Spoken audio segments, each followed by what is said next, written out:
Hey everyone, hi denizens, welcome. Pardon me. I had dinner about an hour ago, so I'm still settling. Yes, it is another Final Fantasy stream tonight, and it's going to be us trying to find Ellone and trying to find out how we can fix Rinoa. I have that. I have no um positive messages tonight or anything to talk about really. Uh, Other than seek just to seek a positive crowd, folks. You do not want to be part of a crowd that only wishes to bring you down. Kind of crowd that will just never want to see you happy. They never want to see you fulfilled. Nothing. Just don't get involved with those people, whether they're friends or family, long-time acquaintances, or even a coworker. Just disassociate with them immediately, because it just takes one person to just ruin your entire day. And I remember this one time when I was working at an engineering factory. Uh, every time I was excited for something, like I was excited for the release of a game, and told him, and then he heard about it. Then he came and asked me about it, made as if he was just doing idle talk. But the guy was incredibly negative.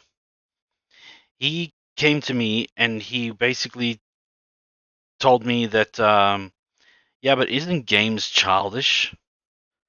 I mean, if you think about it, it's okay if to play games if you're a teenager, but if you're like an adult now, a person who's supposed to be all set up and everything, person who's supposed to have figured everything out, then what are you even doing with your life?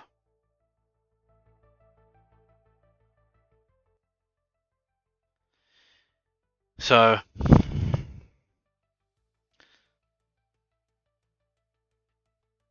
it just ruined everything. The whole the whole mood of finally being able to play a game that I've been waiting for so long. And then he goes ahead and tells me the next day, "Bet you played that game, didn't you?" And I said, "Yeah, I did." And despite what he said, and he said, "Well, it's your life to waste, not mine." And then I asked him, "Does he have children? Does he have a wife? Does he even have a girlfriend?" The guy said to me, "Yes, he does, but his wife has divorced him, and his kids don't want to see him." And I tell him, "Well, I wonder why." And then we had a fight and didn't talk to each other until then. Until like maybe after I got kicked, well, laid off, basically.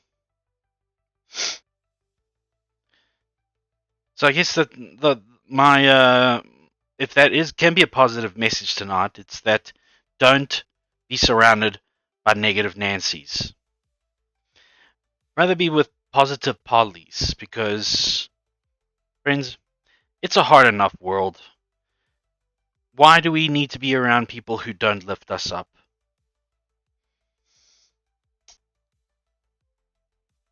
And speaking about lifting us up, here's a verse from Ephesians 3, verse 16.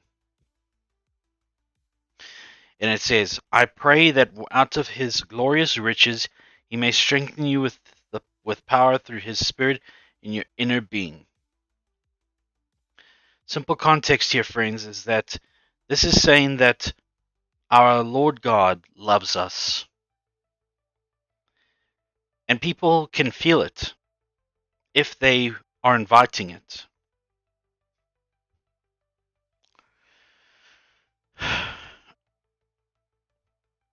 I am still young into my Christian journey. Therefore, I cannot I cannot confidently say that if I felt it or not, or if I have missed it, or if I have any like experience in it. But I will say this: I have felt peace. I have felt this overall surety of things, that everything's going to be okay, that all my worries and my stress, it's not worth it. So discard that and be free from the coils of stress and worry. And for most part, I have, and maybe that is God's love. The fact that I know that things are going to be okay.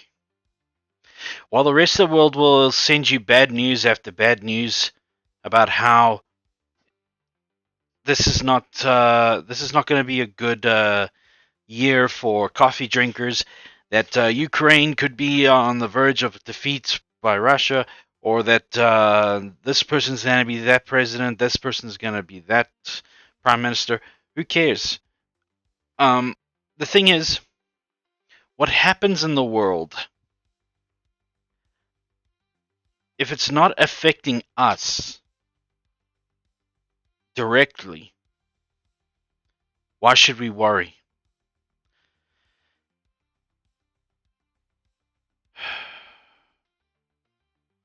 A classic form of worry, especially on my part, is when I hear from my folks just how tough things are going to be in the coming days or coming months.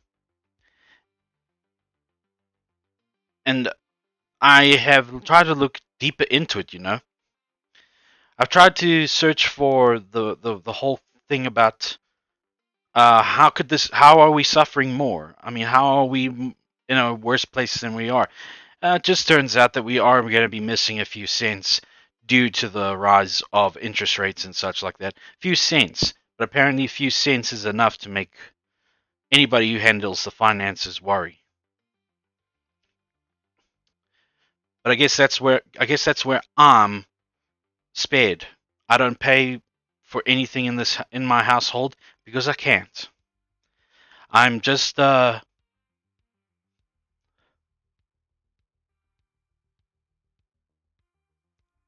Froggo,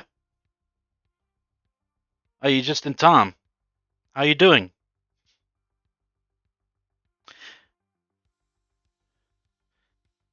But yeah, I could be just getting off topic as well.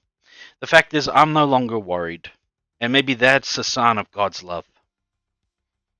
Also, the peace that I was given when I first started on this path, the peace that I sought for so long, the peace that I couldn't get from anywhere else. So I encourage all those, if you want peace, if you want peace of mind, you want a surety and a calmness that you can never ever explain, look no further than your nearest Bible friends. So in a nutshell, God strengthens us because He loves us. And He loves us because we are worth it. Amen. Well, Frogger, I start every stream off with a verse from my Bible because I don't know if you know, but I'm a God fearing and loving Christian, and I like to start my streams off by spreading the gospel. Yes, and I'd like to add a bit of context every time, just so that I can just share my understanding of the scripture.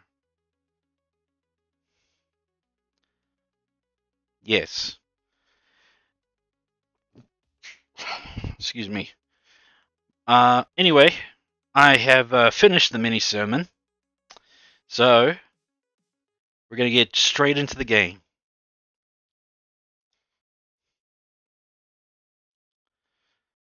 Yes.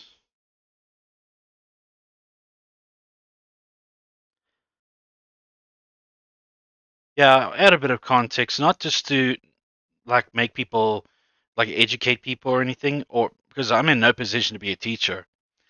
I'm just in the position of spreading the good word and giving a bit of context from my own understanding.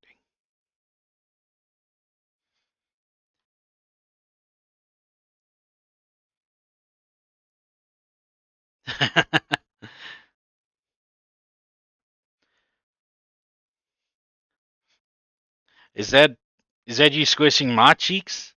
All right, in place. Let us begin.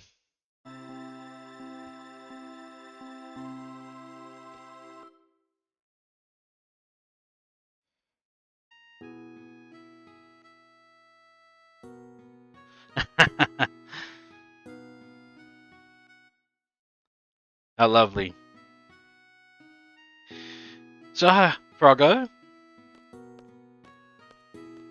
how are you doing this day?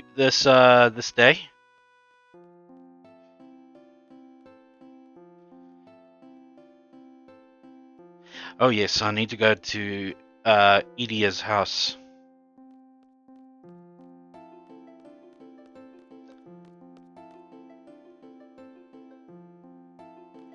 Well, well, Froggo, that's up to you, isn't it? And that's to whoever is on the receiving end, how they where they want it.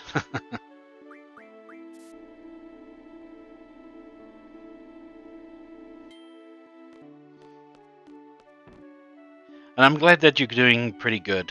Better pretty good than bad at at all.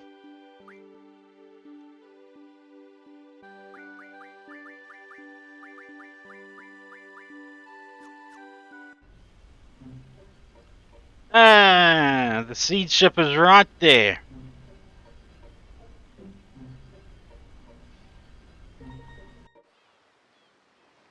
We meet again. My name is Squall. We're seeds from Balum Garden. I'd like to speak to your leader. 2 side quests and 8 Dandori Platinums away from 100% completing Pikmin 4. Ah, I don't. I'm not very familiar with Pikmin, but let me have a look. See,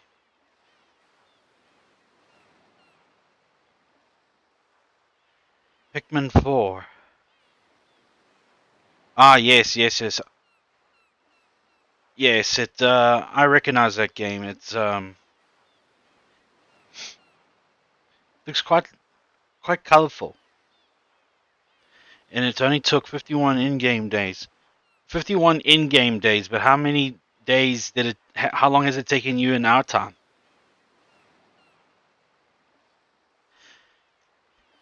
I'm in charge. State your business. Depending on what you say, we may ask you to leave immediately. Do we pose no? We pose no threat. Edia told us that you would be here. It's such a good game. I'll look into seeing how it is on other streaming channels or on YouTube just to check, give it a see what context it holds. But by the looks of it,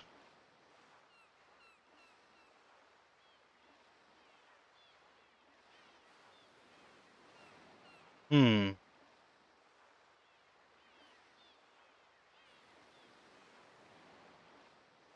45 hours.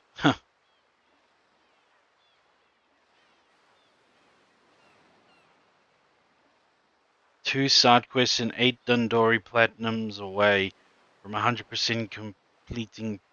Hmm.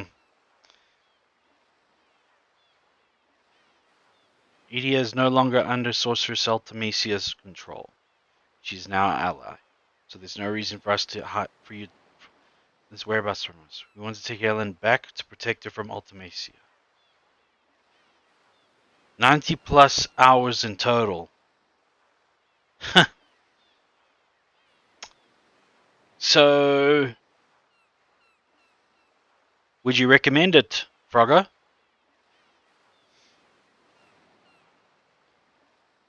Thank you for coming, but we have no reason to believe you. Please leave.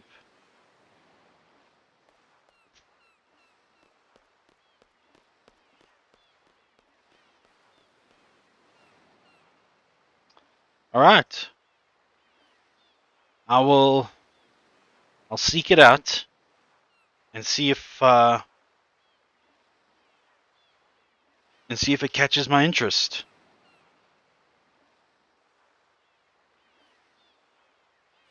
Whoa! Look who's here. Squall, how's it going? Can't believe you're here. Everybody doing good, sir? I'm just glad I didn't have to get a total Pikmin extinction. Is that possible? Well, a game that I'm not really aware of, so I'm sure it's a possibility. After you guys left, the Galbedian buttheads came after us, and we barely escaped to this boat. I was sure we were goners, sir.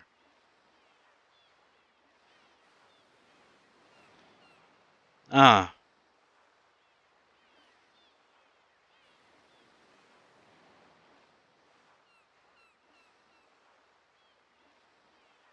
yeah, of every type.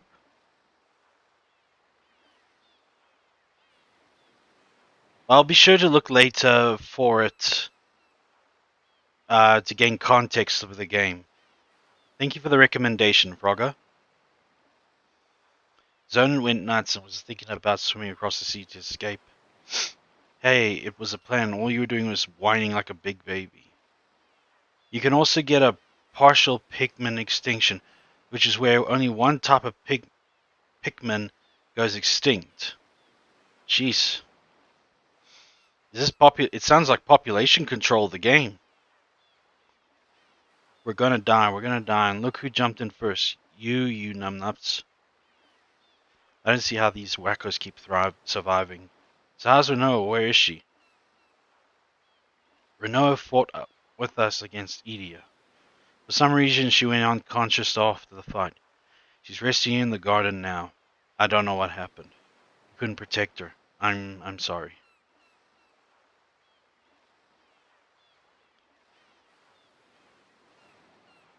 1,600 plus Pikmin in total. 1,800 if you include glow seeds. Hmm. What is the point of Pikmin? Like, what is the plot? Like, what is your end goal?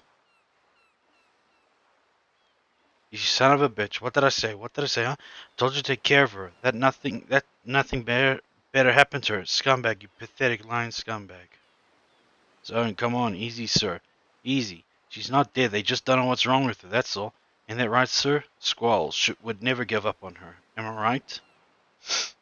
We came here to get Ellone because there's a new evil force after her.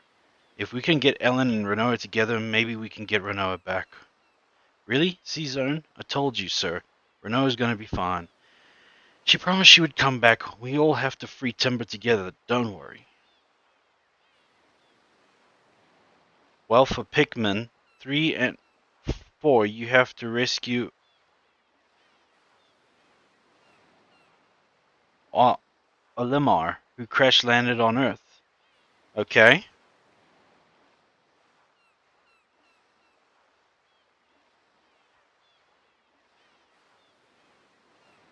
Pikmin 1 and 2, you play as Olimar and try to repair your ship and go back home.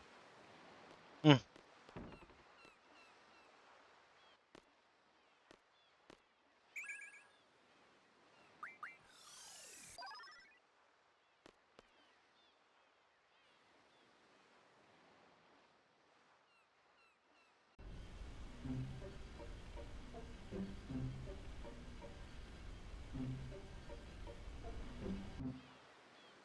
In every game, you crash land. Oh, well, if you got a good theme going, then I'm sure you stick to it.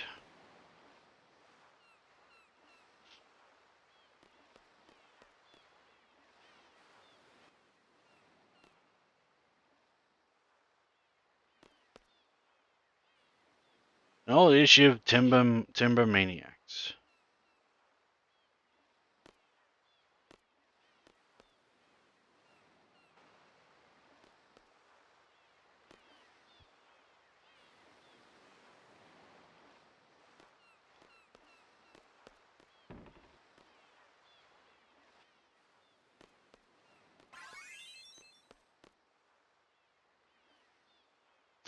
I gotta go back to Edia.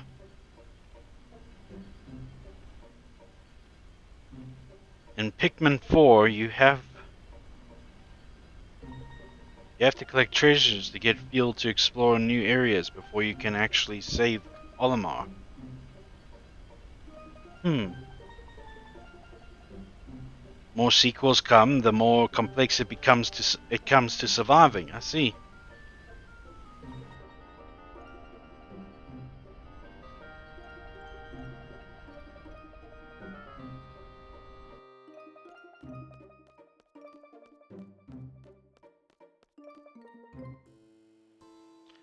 What, like you didn't hear me?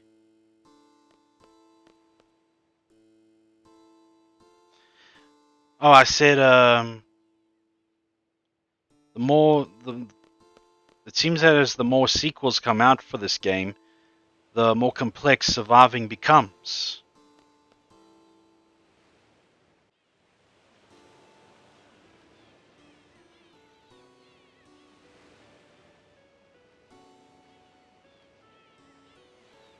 Can you hear me now?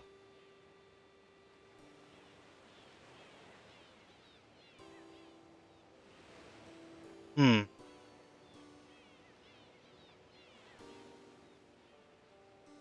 I'm picking up everything here. Yeah, I'm picking up everything here fine, Braga. I don't know what is going on your side. Try refresh the try refresh the stream.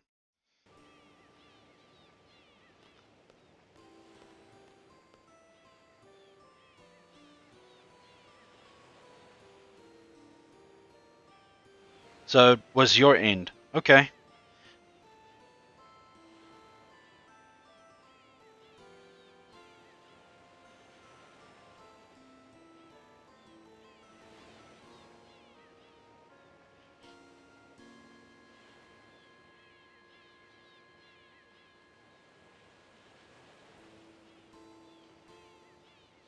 Well,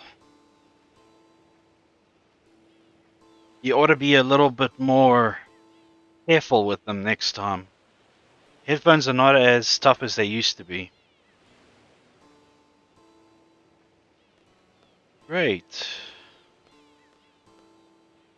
Anyway, I was saying that the more sequels that come out about this Pikmin game that you mentioned, the more complex survival becomes.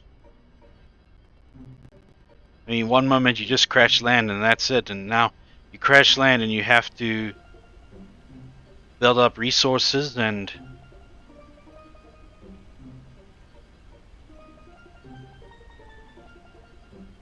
like gain 1,000 of your buddies to help out.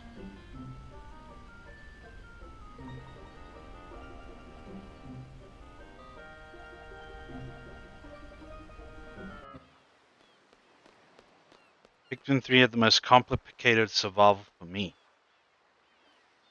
What did you find so complicated about it?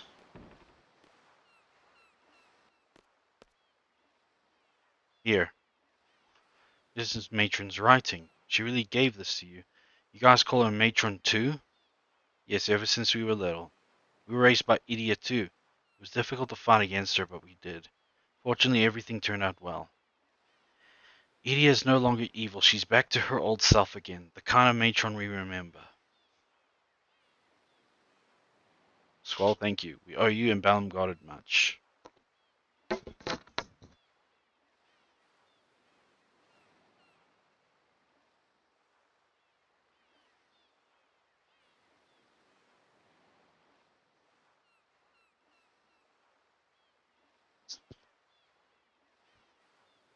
But the weather was supposed to cool down after a rain, not heat up. Even our salute is the same. You had to collect treasures, still just the treasures were food. Every day you drink one processed food.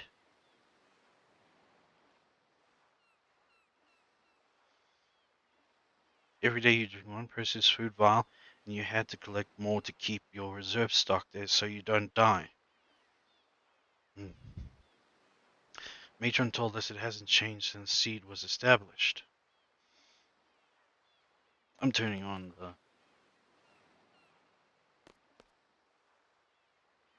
It says in the letter you're looking for Ellen. I'm sorry, Ellen's no longer here.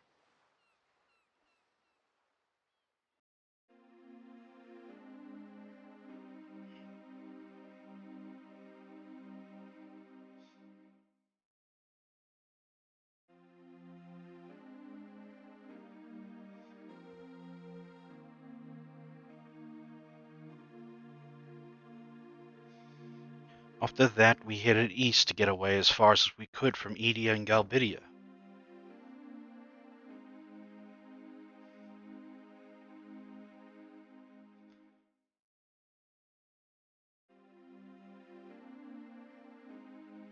Before long, we encountered the Galbidian fleet. They had a lot of ships, obviously, they were searching for us. We should have been more careful. They pursued us in full force. Luckily, we were able to escape, but then our ship broke down and we were stranded. Welcome back from the chat. Oh, the ads. But no, I get what you mean. The explanation was enough. Collect treasures, that's treasures. Still just the treasures were food. Every day you drink one processed food vial and you have to collect more to keep your reserve stock so you don't die. No, I get that. Pardon me. Luckily we were able to escape, but that's right, we were stranded. There was no way we were going to let the Galbinians take Ellen. Eventually the Galbinians caught up to us and we had no choice but to prepare for battle. Then an SS ship appeared.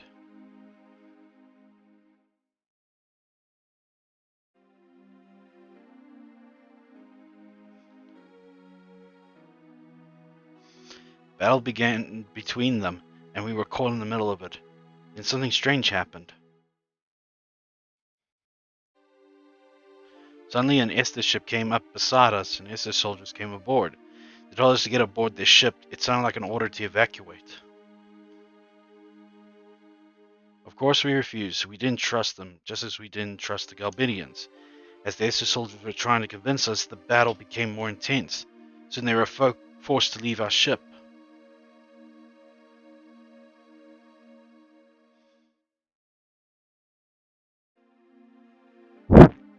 In Pinkman 1 and 2, your life support only lasts for a certain amount of days because oxygen is poisonous to basically all non-Earth originating creatures.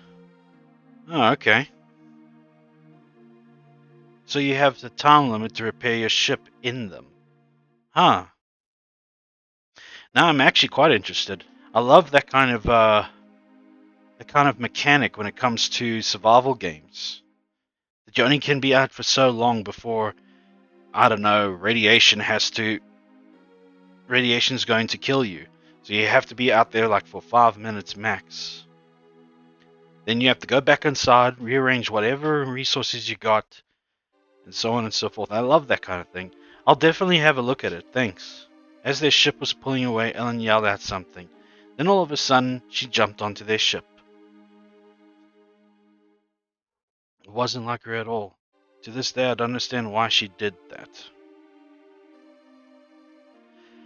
After that, the Hester fleet withdrew from battle and fled.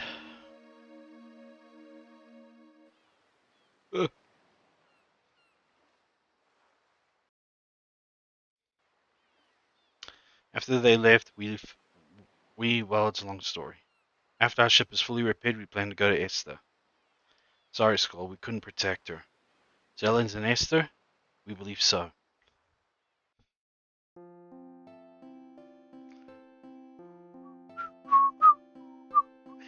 On a destination?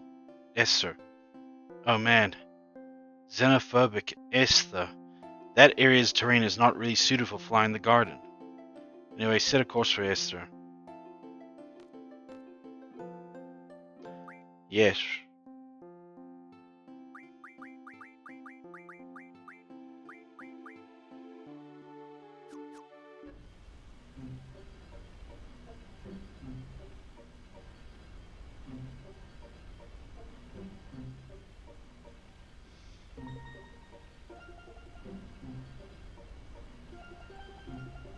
You have aroused my interest, Froggo. I will look at some videos later on about Pikmin. Heard it once or twice over the years, and I think maybe even the Game Grumps have played it a few bits.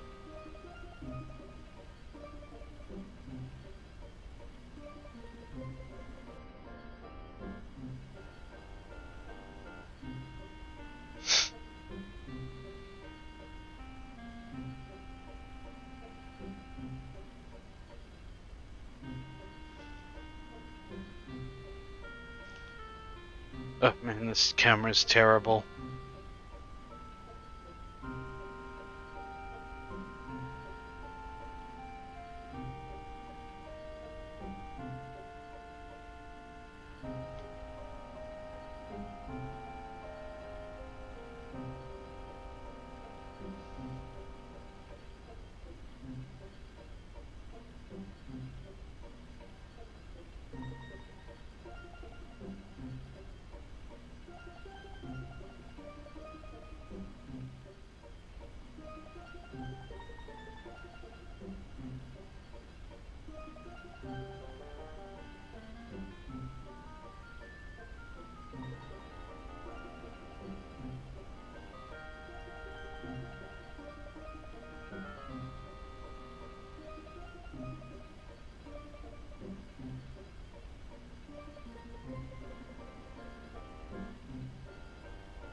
So for every planet I know of is Karut, Gia, Ori, Nijo,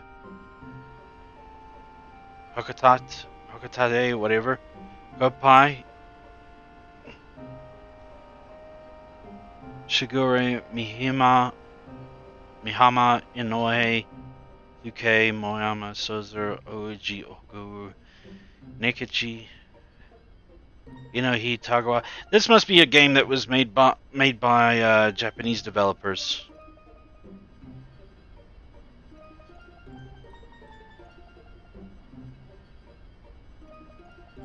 It's only those words. Those words sound like they are Japanese origin.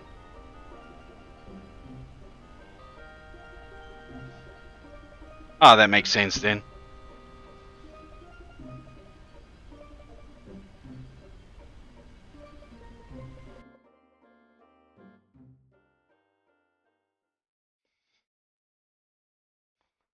This is where Squall decides to take her to Esther by foot.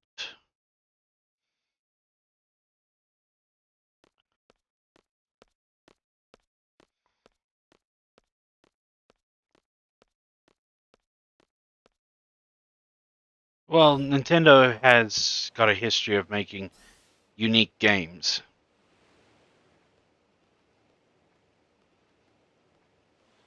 Super Smash Brothers, Mario,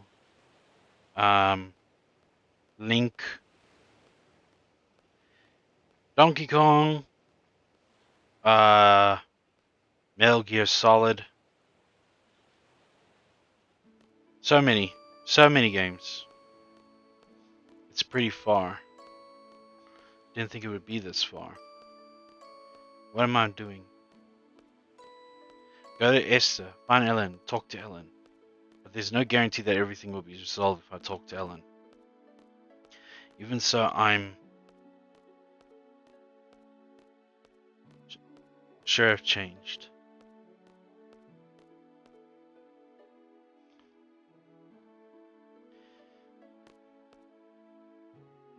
Also, fun fact, each Pikmin type has a different scientific name, but they all fall under Pikmindai. Hmm.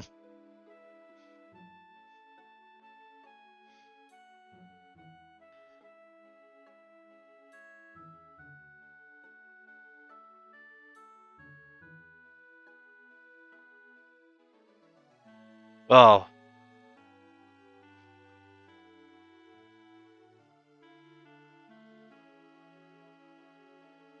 should that be more...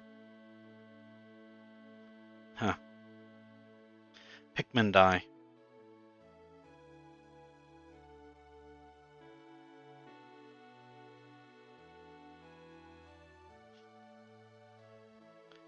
Laughing at me, or maybe they're angry.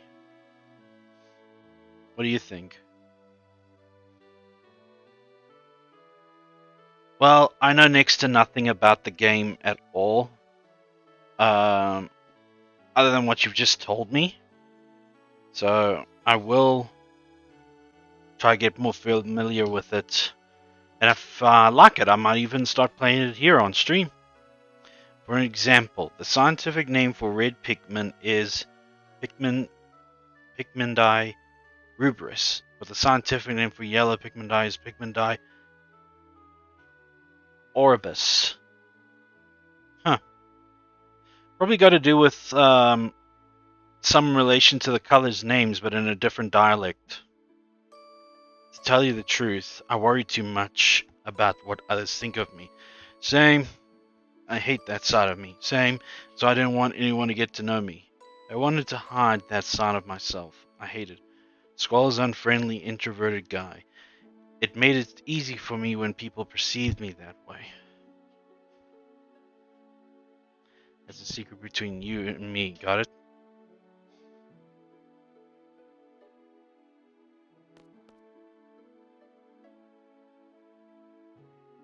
Rinoa.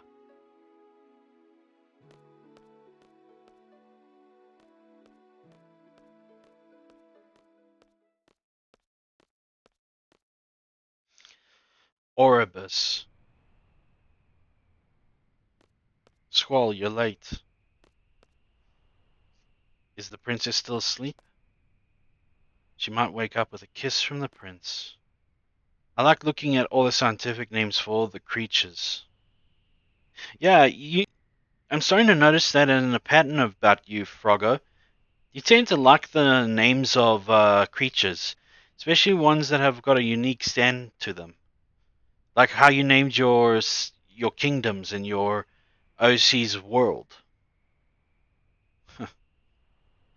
Is that why you came all the way out here to tell me that? You're going to Esther, right? We're coming too. We're Edia's escort.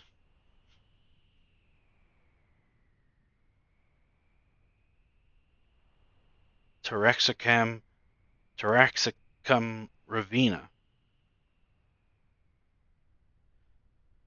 Hmm. That actually sounds like a 90s Saturday morning cartoon villain. Let us be on our way, Squall.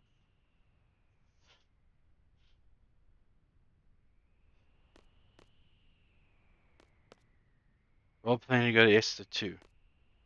We shall leave as soon as we're ready. What business do you have in Esther? I must go see Dr. Odin. Dr. Odin, you've heard the name, right? I can't remember. Tell me more. You know the famous Dr. Odin brand, don't you? That's all Dr. Odin's work. When it comes to knowledge about the sorcerers, he's number one. That's a scientific name for the creeping chrysanthemum.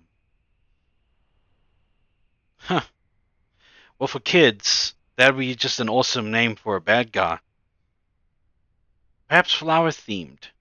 It would fly right over their heads if it did. If they kept on using that term. Thanks. So why do you need to see this doctor? Sorceress Ultimacia, is alive. She's able to take control of my body at any time. If that were to happen, I would once again bring terror.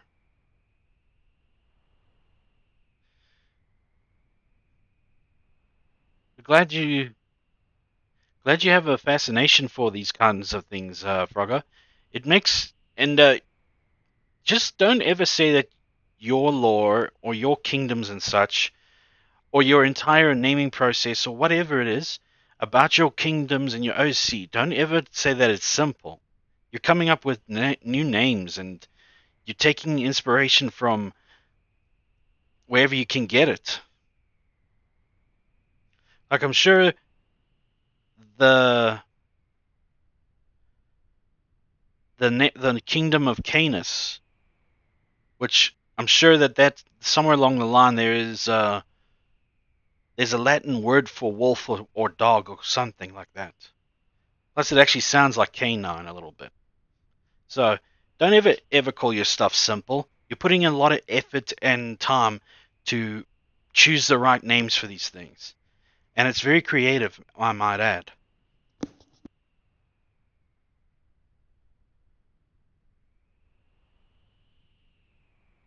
I value my well-being. I want to protect myself. If it were possible, I'd like to rid myself of the sorceress's power. Dr. Odie may know a way. He may be able to save me. I understand. Let's all go to sister.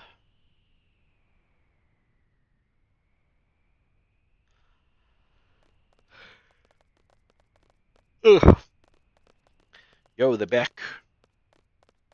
The two of them went to take a look.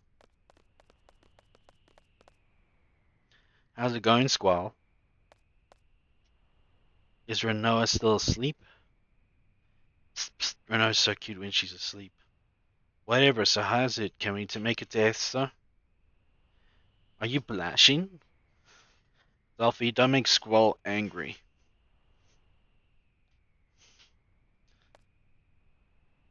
Is this on on this continent, right? It's supposed to be huge. I don't know why, but I can't seem to find it anywhere. Couldn't find it up north or down south. Let's try going east next.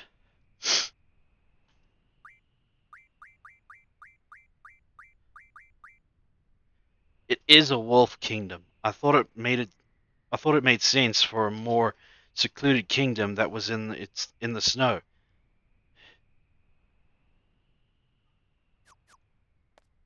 Well, if you're familiar with the 40k Warhammer universe, especially that of Leman Russ, the Primarch of the Space Wolves, they live on a planet called Fenris, and it's basically Viking territory all across that planet. They all act like Vikings and like that they worship Odin or whatever, but of course they worship their Primarch. And the there's a concoction that the Space Wolves take before their initiation into Space Wolves or Space Wolf Marines. Um, it's called the Canis Helix, which is basically wolf's blood mixed with a concoction to help uh, initiates become more wolf-like. Yeah, they are. They're crazy about wolves. It's because Lehman Russ is crazy about wolves. In fact, if I don't know much about 40k, all right. If I can give you a suggestion or recommendation, there's this series on YouTube. It's called Empress Text to Speech Device.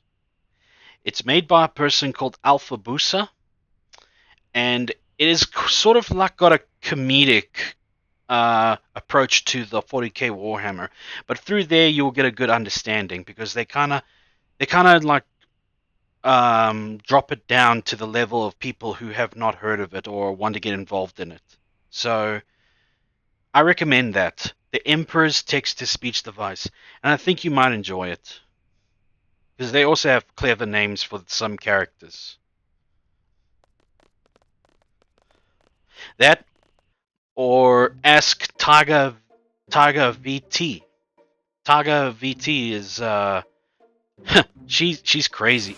She's bananas for 40k.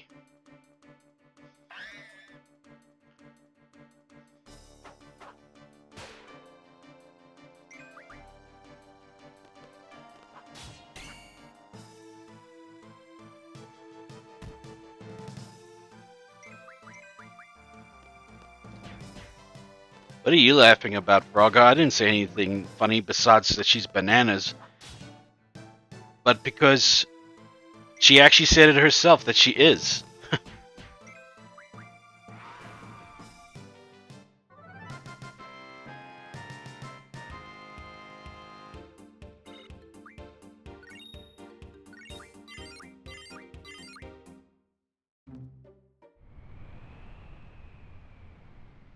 I don't see a city.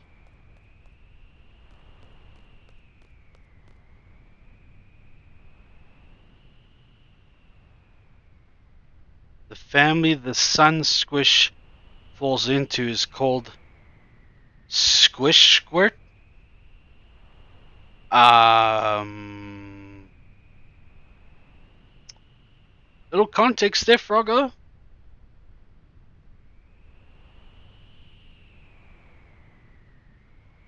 It's also called the Ovgunium soleus. I'm lost.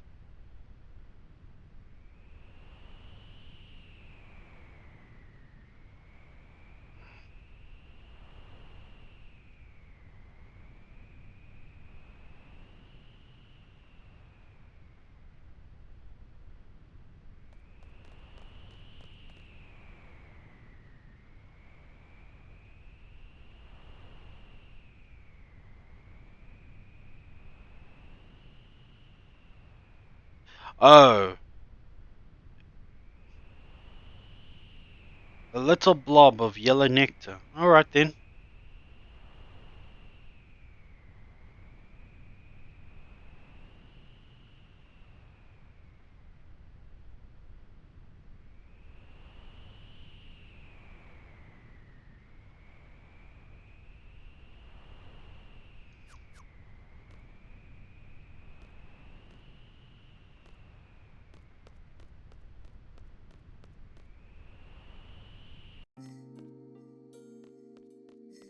I'm sure that does it also have predatory qualities, the sun squish.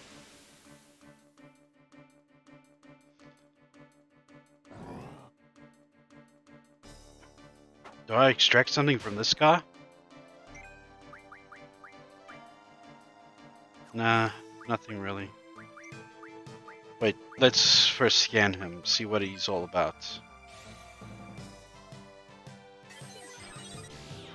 Ah, monster shaped like a face. Uses support magic and special attacks when attacking with righty and lefty together. Weak against ice? No, that's holy, I think.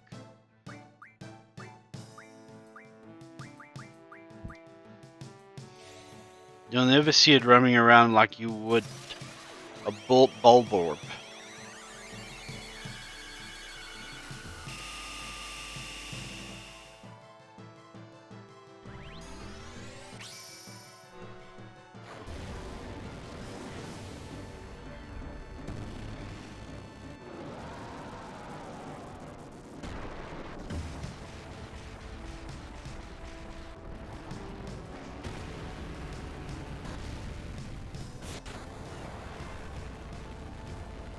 And yeah, bulborb is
Speaking of bulb orb, for some reason the dwarf bulb orb falls into the family of breed bug.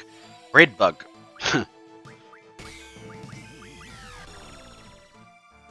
Bread bug, even though a grown bulb orb falls into the grub dog family like the rest. This is a bulb orb. Looks like a frog boy.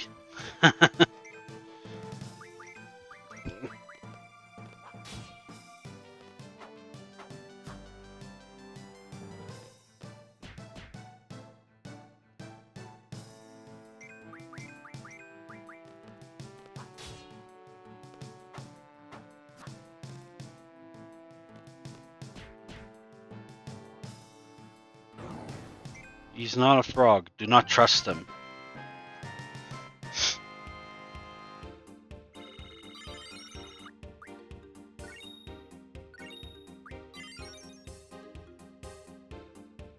Understood, Froggo. Should I ever play the game, I won't trust him at all.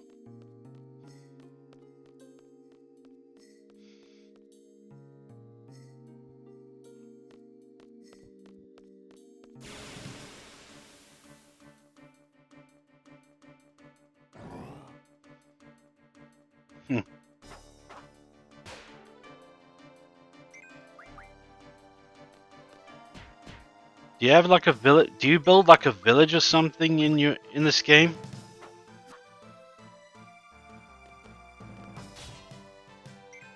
The village that you can build like defenses and such, so that not everybody can get in.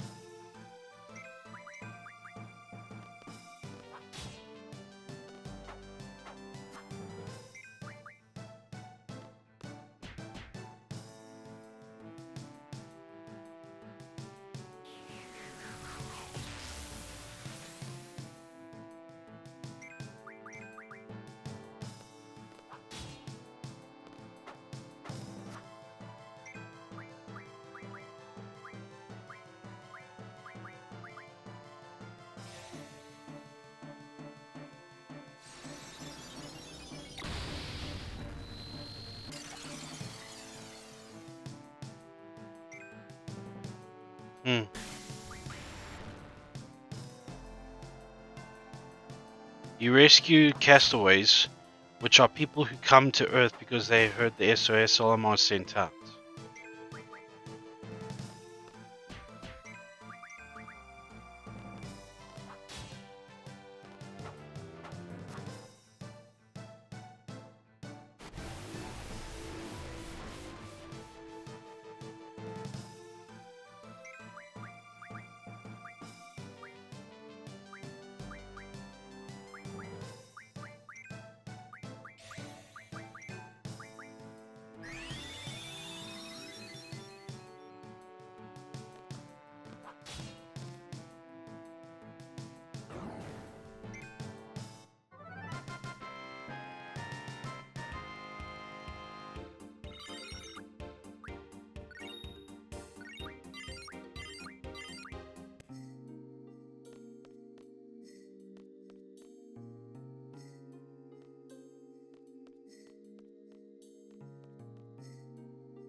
Some give you quests and stuff that you can complete for raw materials, which you can use to buy upgrades from the scientists or use to build structures such as bridges or climbing walls. This sounds like a lovely game when it comes to building up a village or town kind of thing. I always loved those. Oh, I know how to beat this guy, but first...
Welcome back.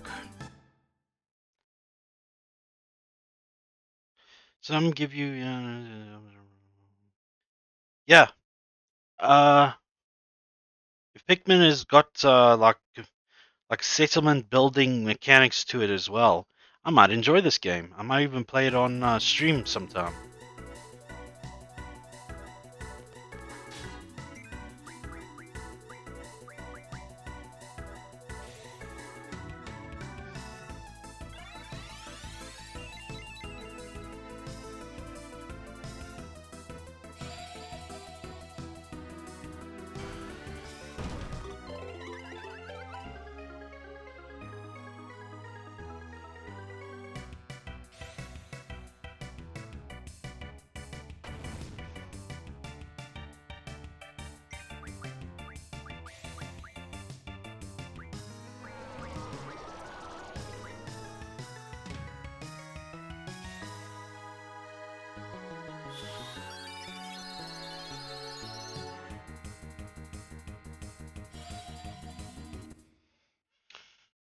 Also, fun fact: bulb orbs are not what I've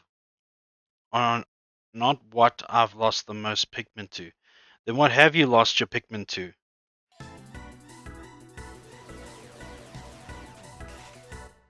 That title goes to the Magovum vaporus, also known as the smoky prog. I'm sure it's okay. Smoky prog. Is it like an apex predator of the whole game?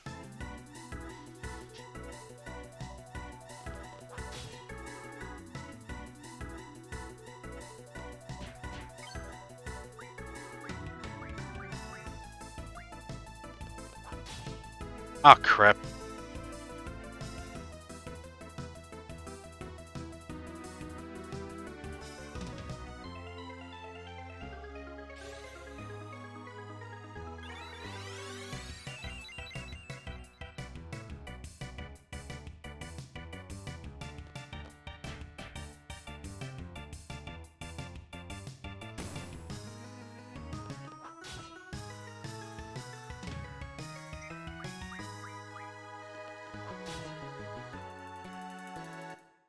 It's definitely an high on the food chain during the night. It's a nocturnal creature that one shots any and all Pikmin types with its vapor. I lost 56 Pikmin to it. Does it leave your settlement or something alone at night, or do you guys have to hunker down and wait for it to bugger off afterwards?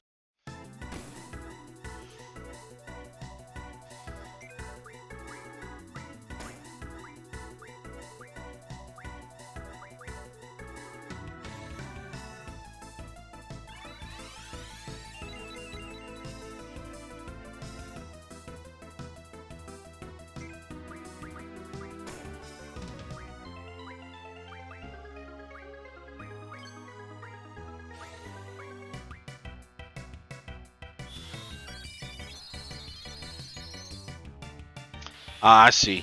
I see.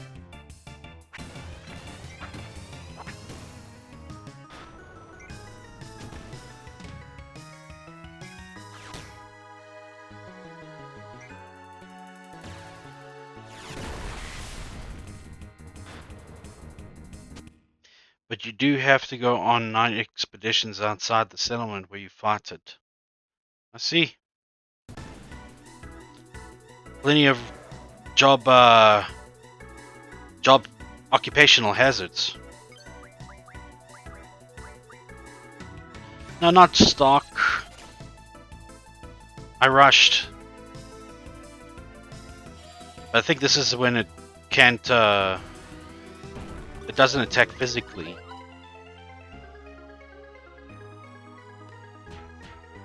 Either way, I'm screwed.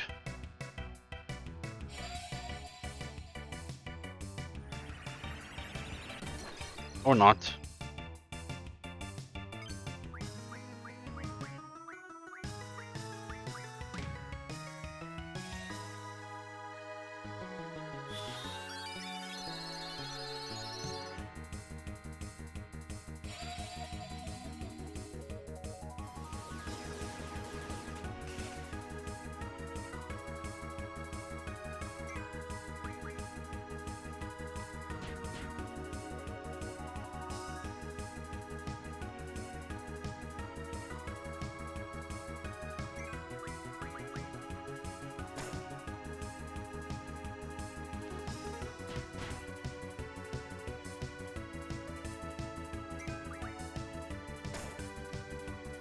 Ah, well.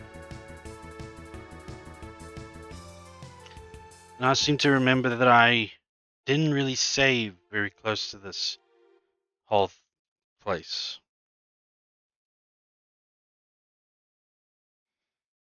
So I'm gonna have to walk all the way back from when I picked up Rinoa and I was walking across the bridge and we had that whole little small talk, everything. Yeah, dormitory. I have to go all the way back there. I hate water dumples so much. They're really small with a weight of 3, which is how many Pikmin you need to carry its corpse, but it's killed 28 of my Pikmin, and they're so annoying.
They also fall under the grub dog family, oddly enough.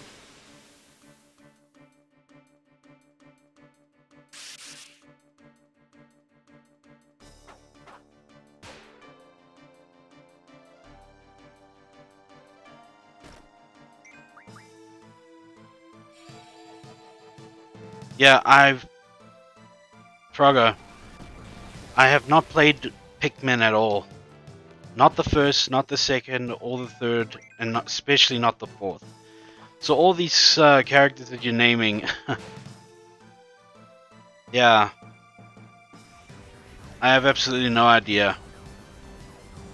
But I am intrigued at how this much, this much, how much this fascinates you. That you are so passionate about it. Must be like one of your favorite gaming series, or probably, huh? If that be the case, yes, yes, yes.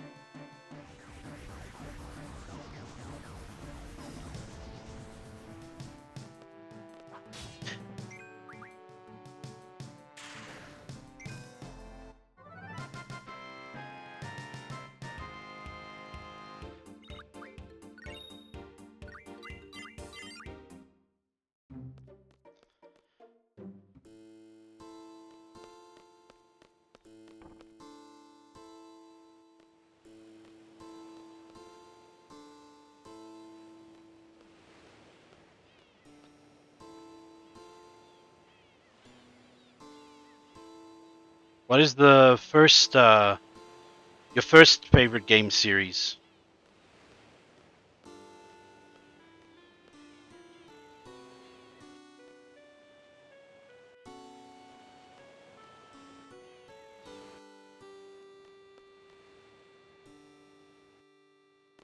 Classic. So you must pay Master Kogi a lot of visits whenever he streams.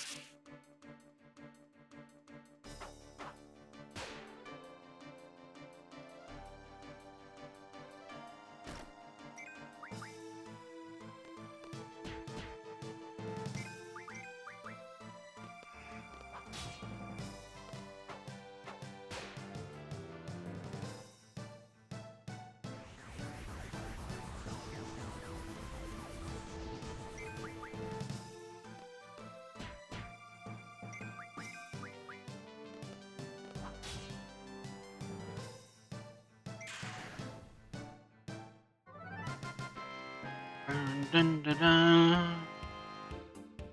But anyway, the dwarf orange bulborb, which is just a slightly stronger variation of the dwarf bulborb, also falls under the bread bug family, but the albino dwarf bulb falls under the grub dog. Hmm, these names. It's like.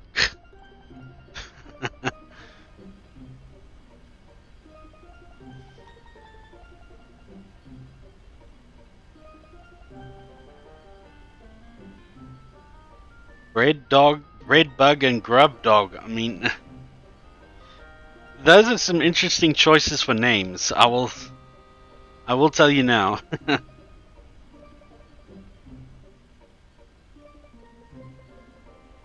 There they are. Not making fun of it, of course. I'm just saying, yeah.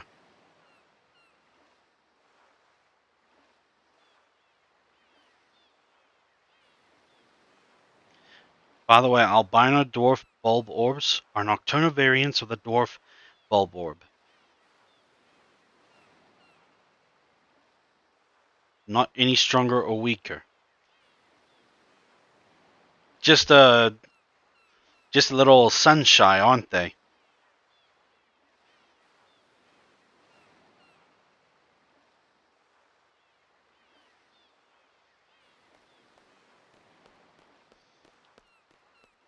And that's fine. I mean,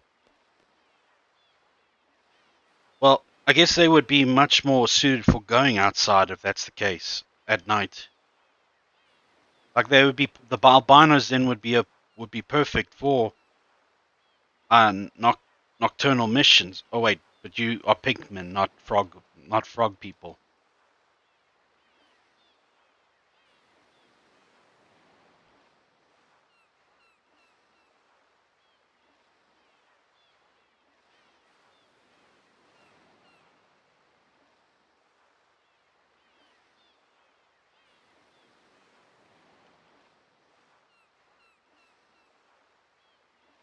I feel that one day I'm gonna have to put in a like a latch on my door or something, just so that no visitors can just barge into my room like they love to. No respect for other people's privacy unless it's theirs. Also, forgot to explain, any dwarf creatures are just smaller variants of normal creatures. Hmm. But they also don't lack any strength or any of the other capabilities. They're just smaller. Oh my word, we have to go through all this again. Just because my dumbass didn't save when we were on Esther. They're a lot weaker. Hmm. I figured all dwarf variants of any kind would just be like a tad stronger because, well, smaller they may be small in stature but stronger in structure. Dwarf bulbarbs have a weight of 3, while bulbarbs have a weight of 10. Huh, that much of a difference just because of size change. Gonna have to turn up the volume. Someone's whistling in the background. I just can't stand people whistling.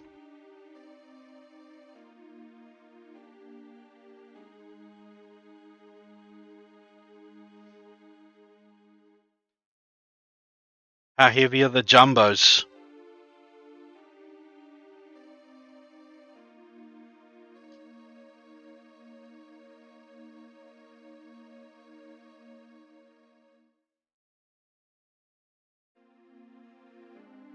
So double the normal variance. Hmm. And these are still enemies you're talking about, right?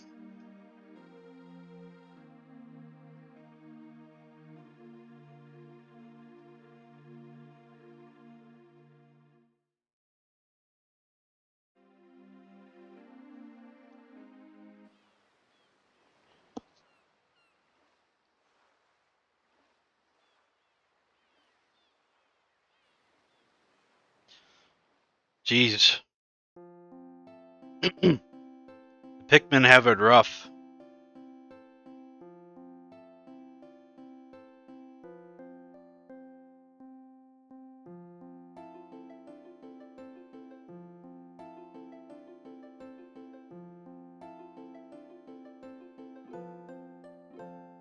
And all this is on Earth.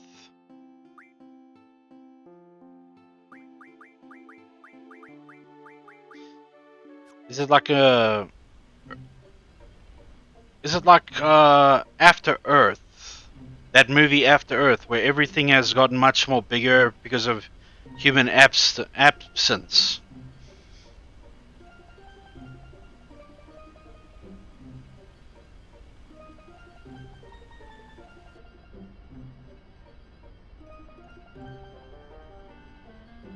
Oh, okay.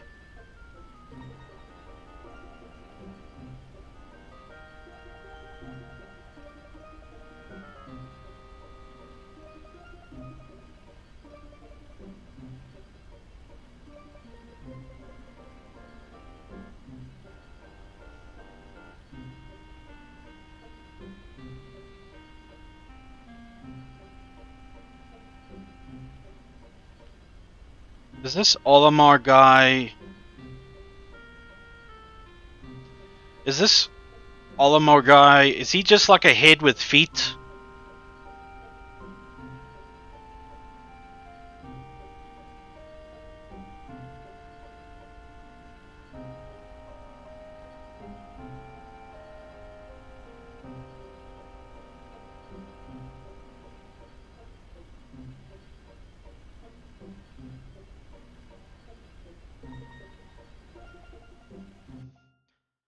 Okay, he has a body, but he has like a spacesuit, and he's got like a big nose on the inside of this like um helmet, glass helmet. He's got like a constant like oh look on his face, as if he's constantly surprised, but he has his eyes closed.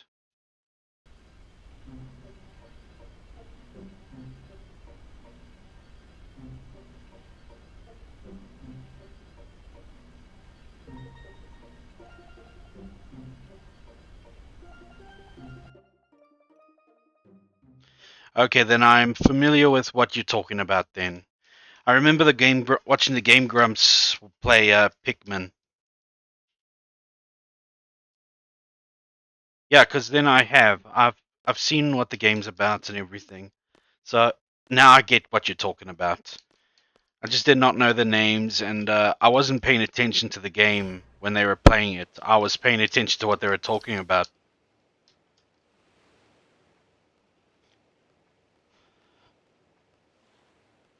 As with many Game Grumps games, playthroughs.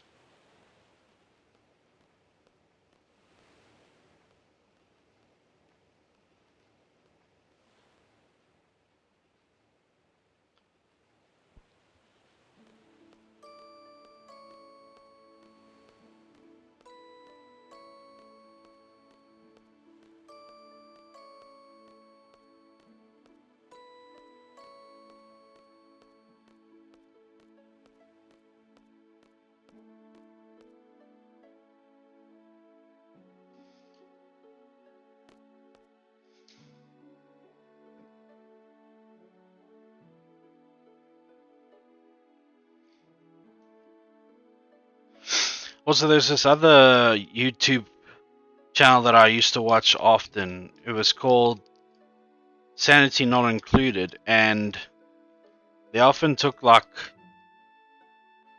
clips from games, and they just edited with their voiceover over it. And there was this Olimar guy. Well, there was Olimar, and he was in Super Smash Brothers, facing against Captain Falcon, and he was just uh, giving him a fact on rhino horns not being really bone. It's like a vast collection of miniature hairs. And yeah, Captain Falcon voiced overed,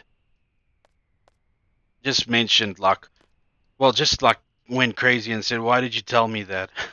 But Oliver just had this like constant look on his face as if he's chooses not to use his eyes and he's constantly surprised. But I have seen Game Grumps playthroughs where they play that game, and Pikmin was one of them. Though, like I said, I didn't pay attention to the actual game. I just listened to them.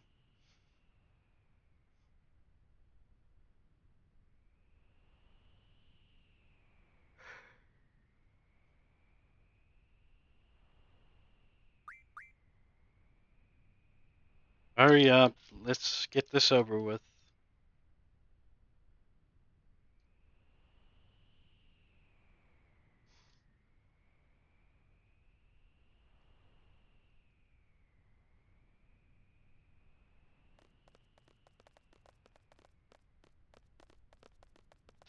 But from what you've told me so far, Froggo, seems like a very interesting game. I will definitely give it a try sometime.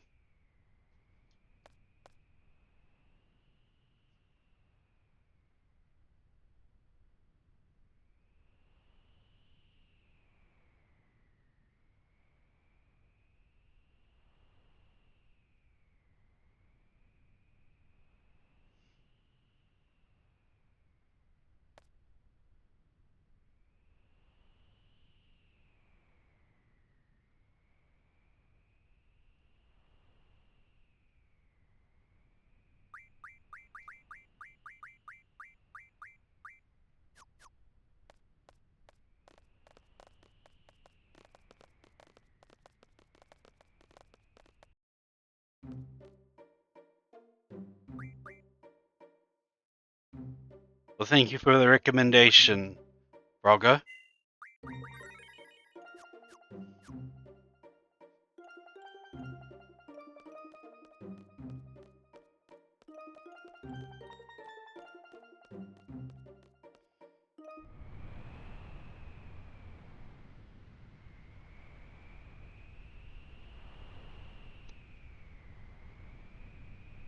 Now go ahead and rant to your heart's content.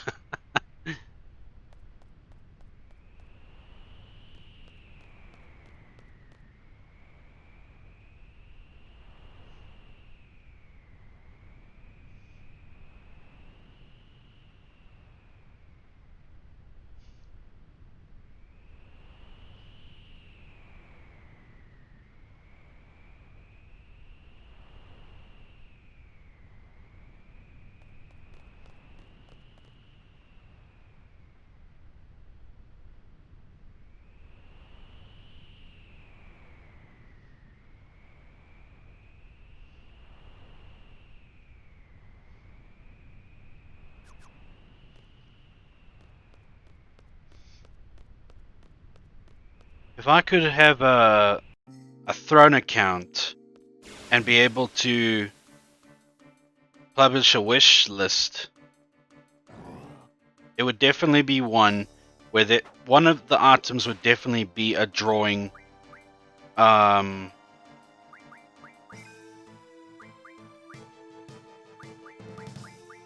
a drawing tablet, but like one, like a actual iPad or Samsung tablet.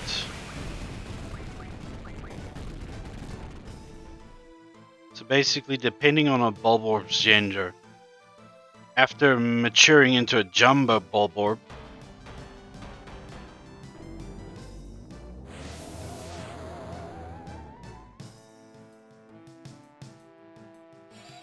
it'll either mature into an Empress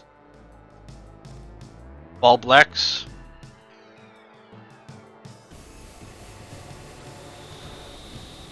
or an Emperor Bulblax, which Emperor Bulblaxes mature into bigger Sovereign Bulblaxes. Weirdly enough, Emperor Bulblaxes have a weight of 15 despite Jumbo Bulborbs having a weight of 20.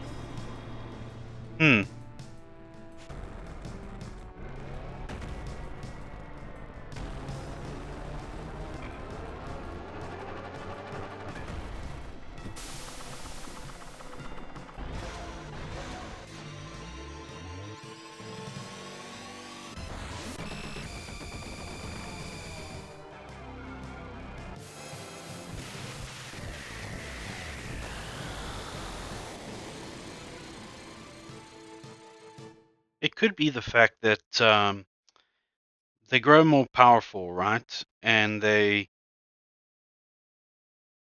get stronger and such. Hmm. What about the Empress Ball Blacks? What is their weight?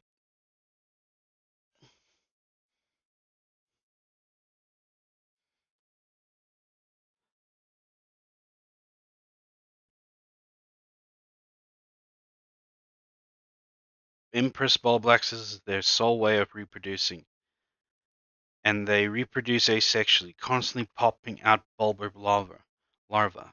Huh. So, guy doesn't. My dude doesn't even take. The Emperor doesn't even get some. That's a shame.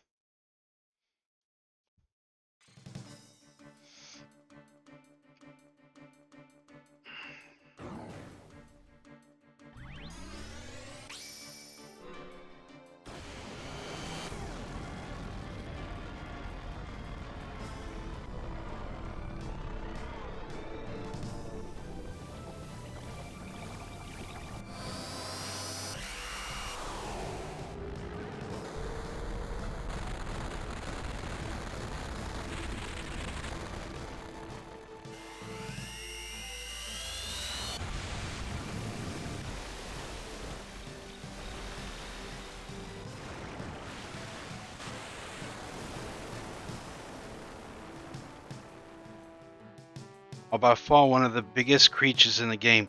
They shrivel up when they die, so they only have a weight of 20. Ah, sexual dimorphism, huh?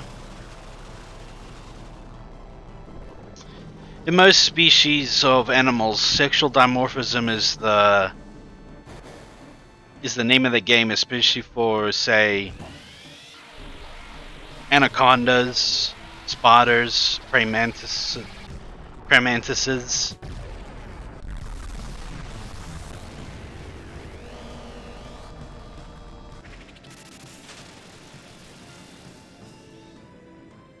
Well, it's just all power all over the place.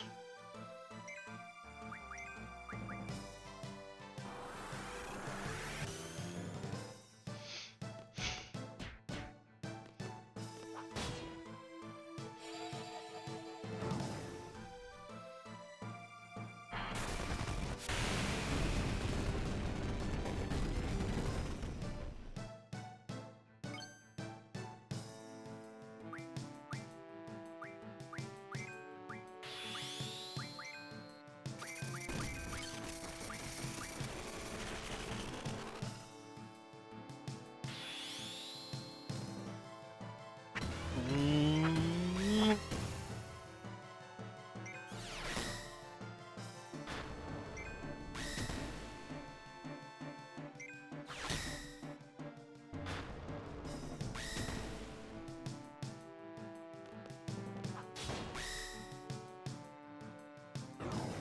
Protect doesn't protect them all the way through.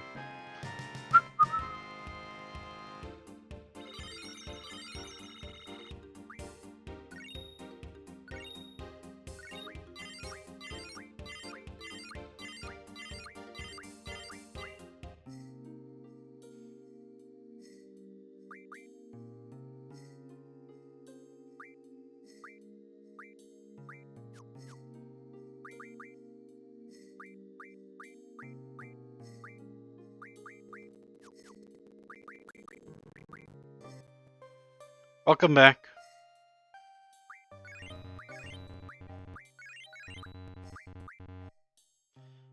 Sovereign Ball Blaxes. A whopping 30, 30 whatever. Are they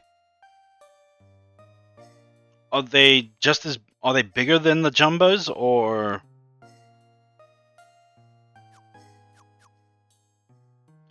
they just weigh more?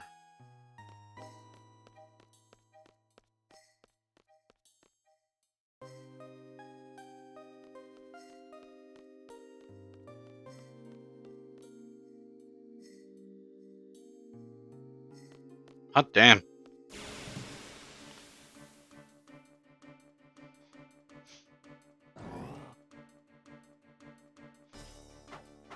These things again.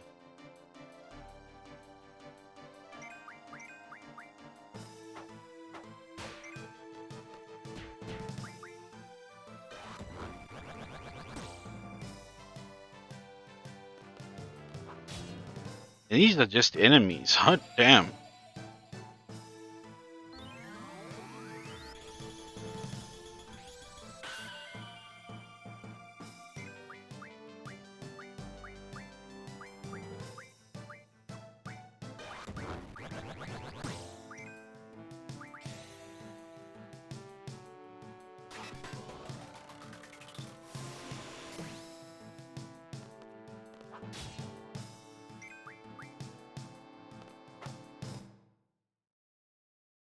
Emperor Bulblaxes and Sovereign Bulblaxes are two of three creatures that have a scream attack that will cause your Pikmin to panic and run around frantically, allowing them to pick them off who they want and all that.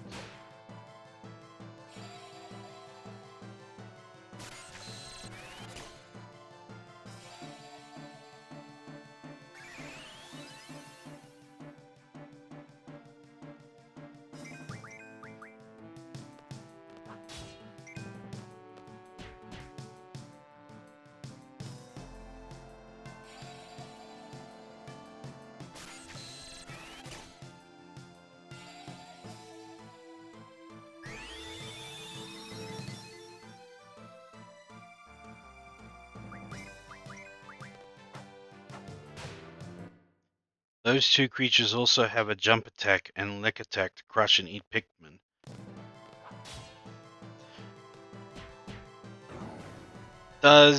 Is there any way to defend yourself?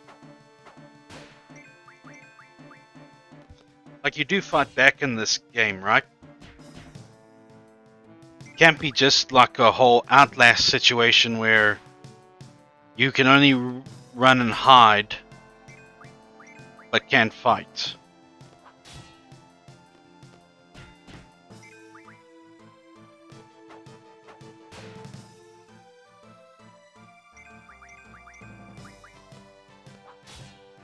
So the very things that are the source of your survival, you also use them as a source of attack, defend, and resource gathering.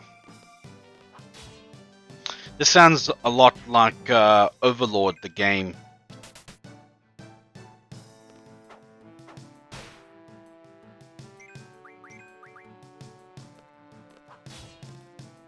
Where it's not if you, well, for Overlord, it's not if the minions die, it's if you, when you run out of them, then you're pretty much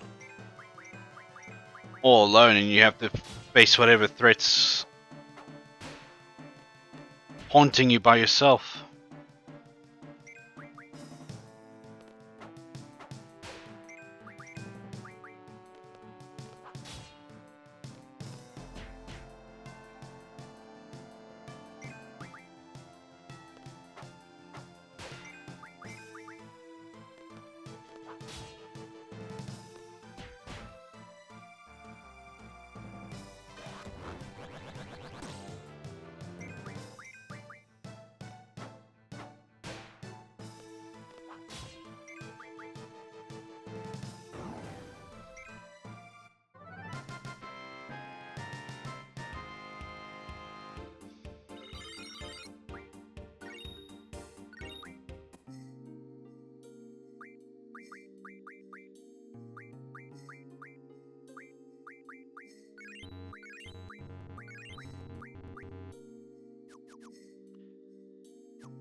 Oh, I said that except in Overlord, if you instead in Overlord, if you lose minions, you don't really die. You're just on your own to fighting whatever monster or enemies in front of you. But Pikmin, it seems, without Pikmin in general, you're screwed basically. You are enlightening me, Froggo, about this.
Looks like in this fight, GFs won't be needed.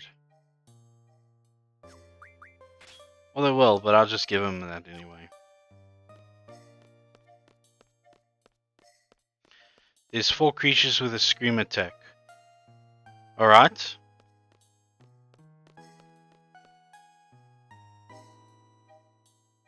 Here we go.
There's of course the Emperor and Sovereign Bulblaxes.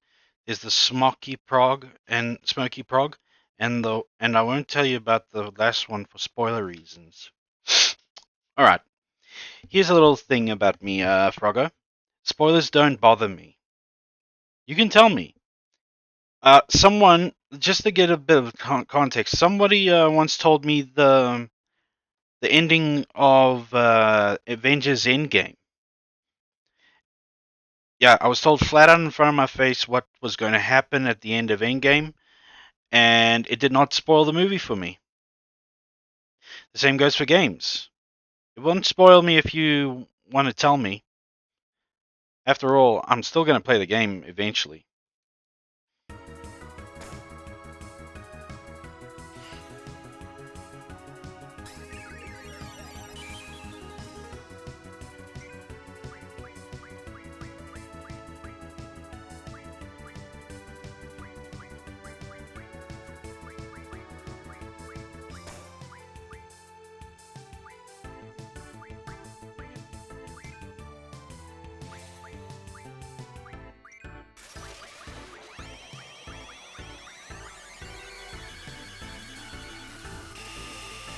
Alright.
Well, right now I can tell you about the bulbar variations. You can't. Go ahead, Frogger.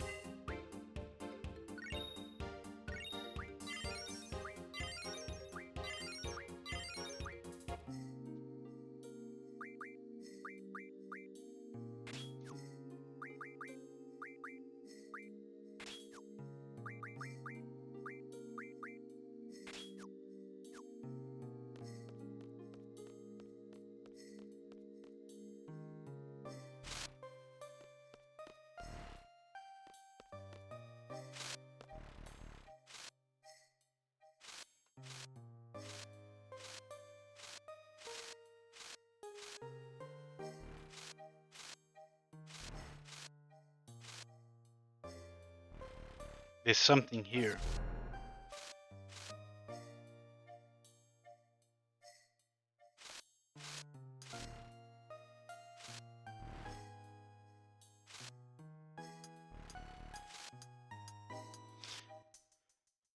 Well, there's the frosty bulb orb, and of course the dwarf frosty bulb orb, which are just bulb orbs that are accustomed to freezing temperature.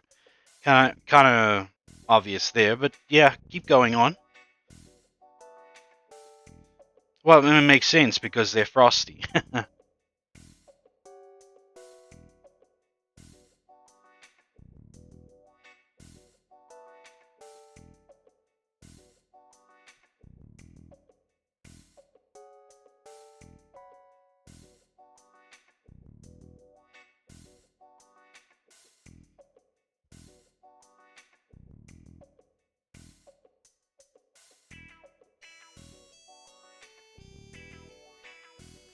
Instead of the normal red backs like this, they have blue backs and they're covered in ice. Alright.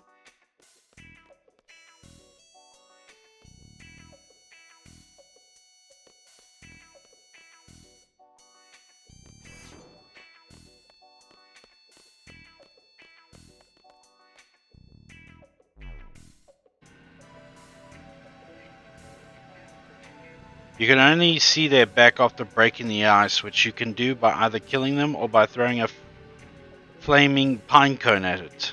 Huh. So their obvious weakness is fire for the ice, and for the fire, their weakness is ice.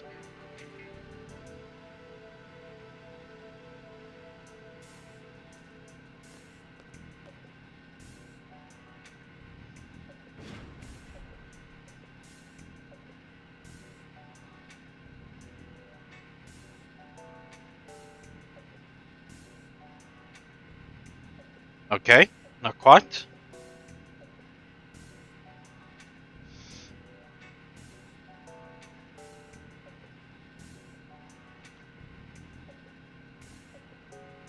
I'm not turning back now.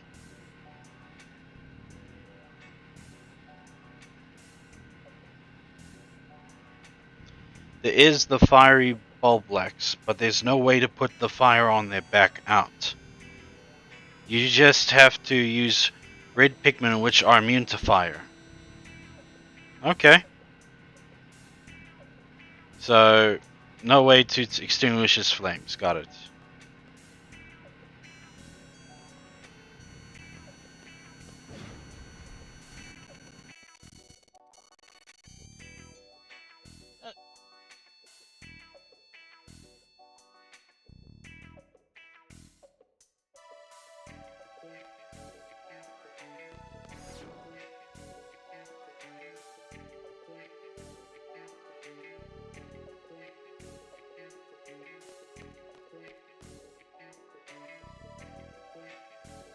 Gonna take a swig of water.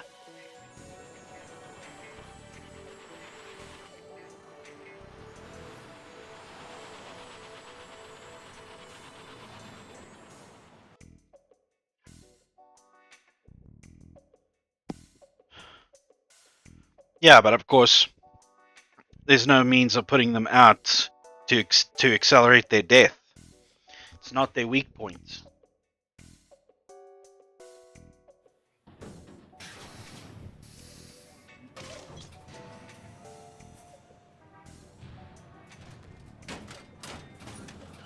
I'm sorry?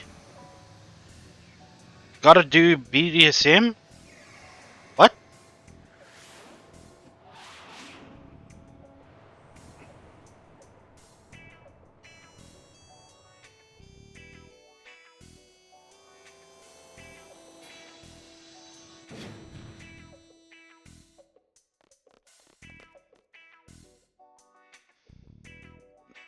It's possible we might encounter some hostilities, so stay alert.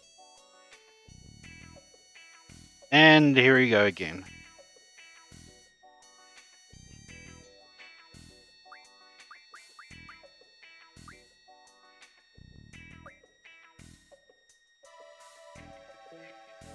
Ah, don't turn that into another meaning.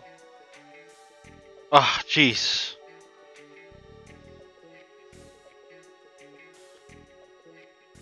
Yeah, I just wanted to drink some water. Don't make that a thing, please.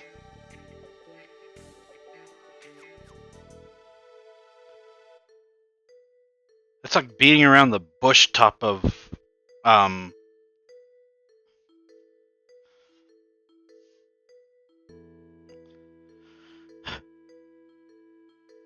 yeah, it's beating around the bush top of um acronyms and all that. The skinny one and the fat one, get your asses down to Lunatic Pandora. You're gonna stay here and work. The rest of you get back to work.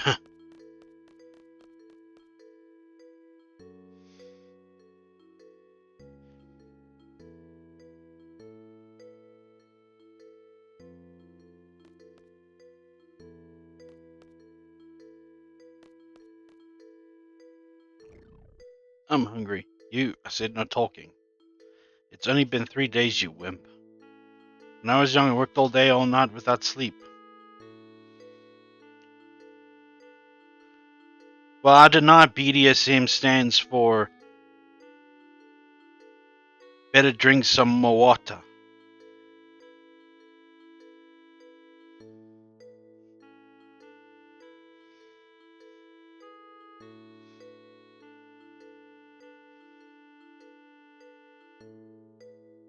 I mean, next minute you're going to tell me that you're going to. Next minute you're going to tell me that you're going to add another 27 letters to the Proud community's uh, entire pronouns or whatever it's called. I mean, geez, what else can you do? I mean, there's already enough on there. LGPQT, whatever. Jeez. Imagine trying to say that whole thing 19 times fast.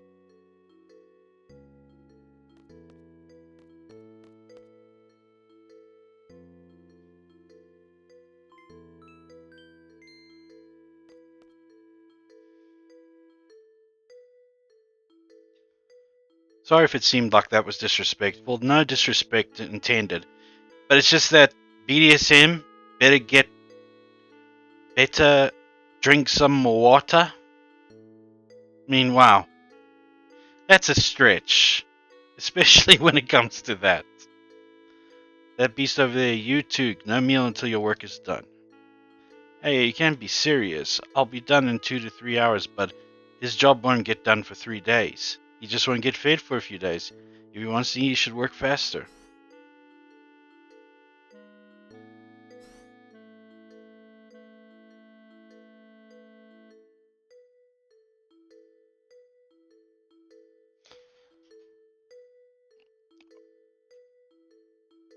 I already am like 4 of the letters there.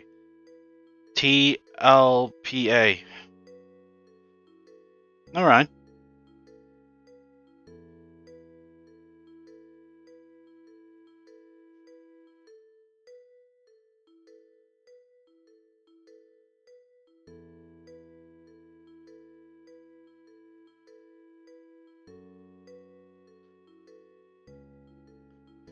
Well, I understand I'm not trans, lesbian, polyamorous, asexual.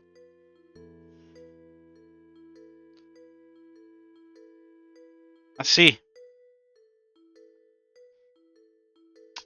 Alright.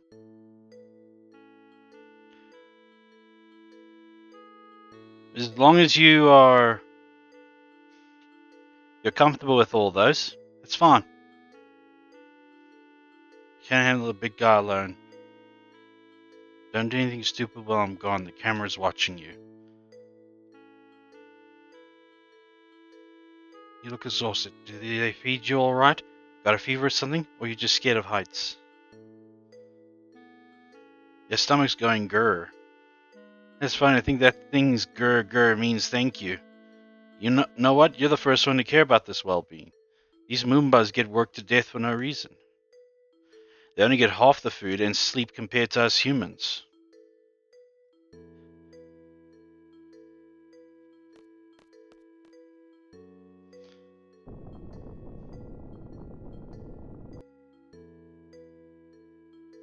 Sounds like Dr. Odine's up to something again upstairs.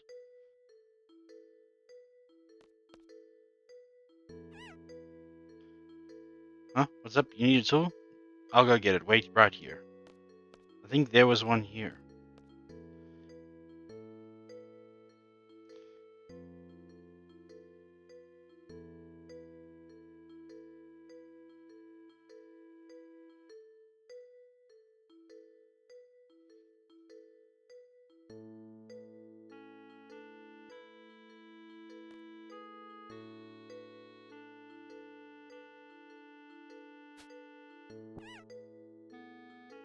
Whoa. Just so you know, Froggo, I I respect everybody's choice and free will. Okay? I'm in no way or form against that community. Just so you know.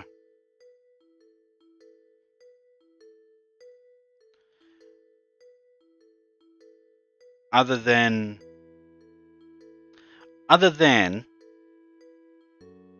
what they're trying to do to some young ones in school. That's all. I'm so glad. I'm so glad. You're such a nice guy. Not many guys like you these days. You seem like you'd be a good candidate to be our leader. A leader? That's right. A lot of us are dissatisfied with the way Adel's been ruling Easter. We may be disorganized now, but someday we'll gather our forces to remove Adel from power. We're overthrowing the ruler of a country, a sorceress far beyond our powers. A half-baked plan would never work. We're waiting for the right time now. Most of us involved in the Adel resistance are specialists. It's easy to research ways to fight Adel, but there's no one to lead the movement. That's our situation right now. Yeah. We've been looking for someone like you, someone who's strong and righteous. Hey, did you go tell them? What are you doing? Up to no good again, aren't you? Stop.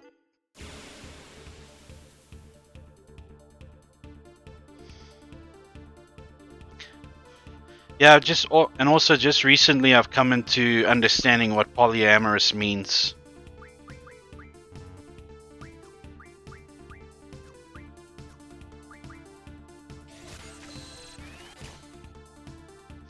It basically is the opposite of monogamous.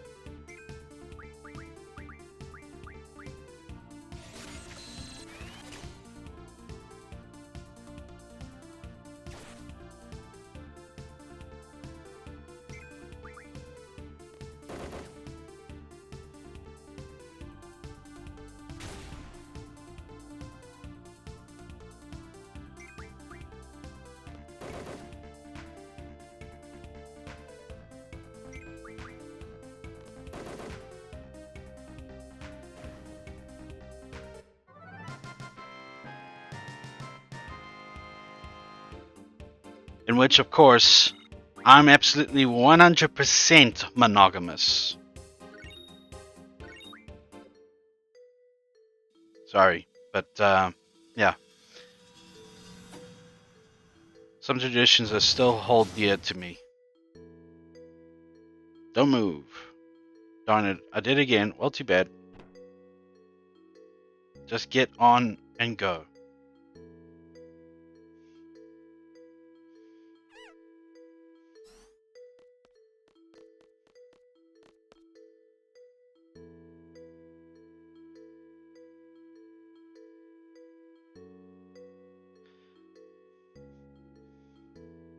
Oh, the sorry wasn't really meant to be like. I know you weren't. But I'm just making my my status very clear. 'Tis all. No, the sorry is just an old habit.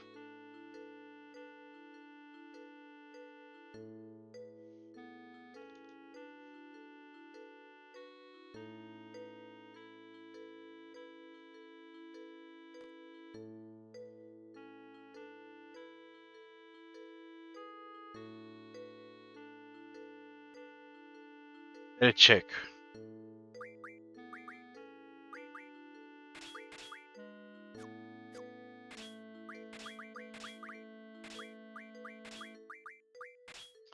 Yeah, you can ask a lot of people actually. Uh, you can ask Kay, you can ask Guppy, you can ask Corgi. You can almost ask everybody. There was a time when I would apologize for nothing. Guppy made a aggressive. Well, let me even put it in a right way. She made an aggressive, affectionate threat to me to not apologize too much.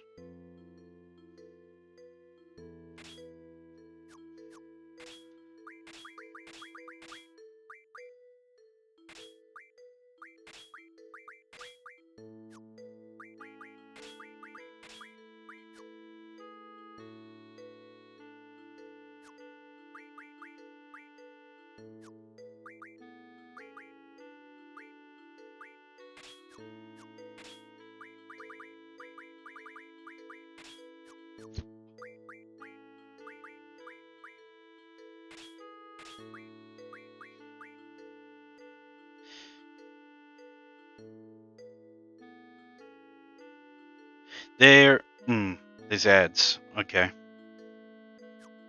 You already have 4. How much do you have, Ward? You need the 4th one.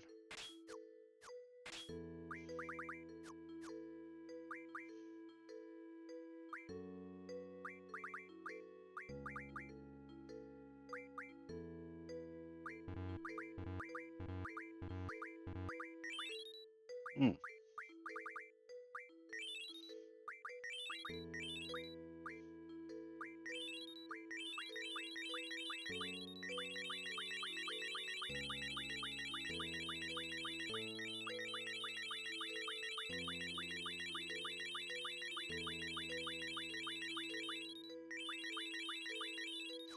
Who has got Leviathan?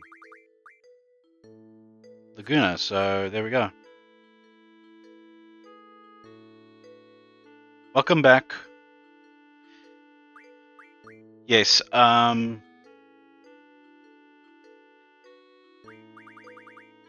guess it comes with the territory of being a little anxious, especially in front of a camera where potentially hundreds of thousands of people could be watching and you just don't know yet.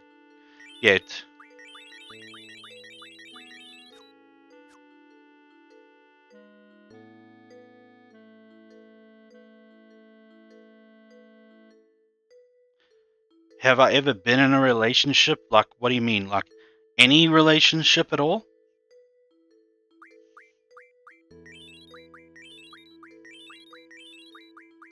Should save this for the others as well.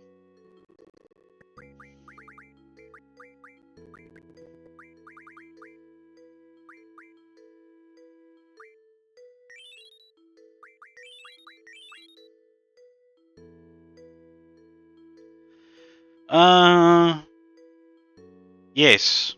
Yes, I have. Without revealing too much information, my first ever example of a romantic relationship was back in high school, but it wasn't really counted as a romantic because it was more of a social experiment kind of thing. And it was to see how long would our relationship last depending on what everybody else says. And this was done by I don't even know what she's doing nowadays. There was this girl that was so clueless about everything around her. Like, say that you had a family member that passed away, and she hears about it for the first time after everybody else has heard it, and everybody is still in, like, the tiptoe phase to not you know bother you about it, to not get you thinking about it or anything like that. She's the kind of girl at that time where she will jump out out from a door into the classroom, and she will scream across the room and ask and tell you that she heard that your this and this person passed away. And she will walk towards you, booming voice, and just like say, "That sucks. How are you dealing with it?" I've witnessed that so many times back at school, and it was cringe. Anyway, so she did not know how relationships were supposed to work, and neither did I at the time. I just thought people were together because it's it's just a teenage thing. But yeah, she got she got on board this whole social experiment thing that a lot of other students made, and it was just to see how long a relationship with that person would last. We really didn't do anything. All we did was just hang with each other, and that was it. We didn't go to movies. We didn't go out. We didn't text each other. Nothing. It was like one of the most awkward relationships I've ever had. Actually, it turned out my first relationship was the most awkward.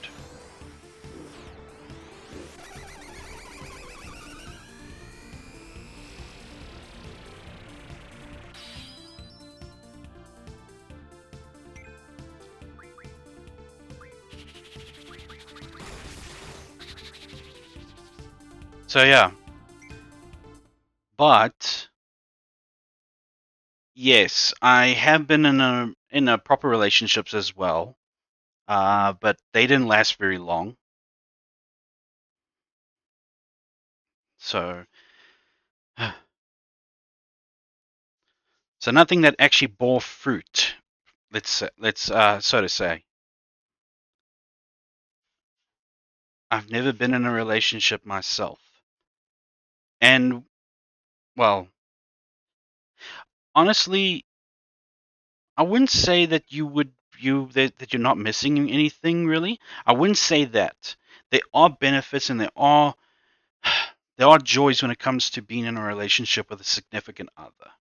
That much I can say. But especially nowadays with the social climate, my, Froggo, it's going to be like looking for a needle in a haystack the size of Texas to find the right person. The person that will want to bring equal benefits to the table and want to do more in the relationship for you and just be right with you all through the times. That's why I just counted down that um count the thing that um the reason why most people are not getting into relationships nowadays is because, well, they've seen just how toxic those in their closest circles are in a relationship, and therefore it kind of throws them off.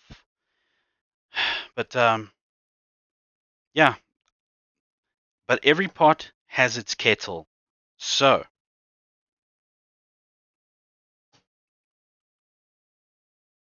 don't stop looking. If you want to be in a relationship with someone, then go ahead, look for them, keep looking, but don't count yourself out. There's always someone. There's 8 billion people on the planet. At least 300,000, as I've said, could be interested in you.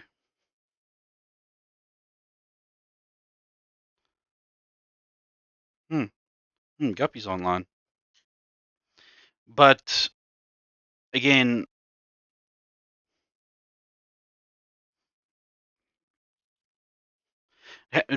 have you like looked for somebody?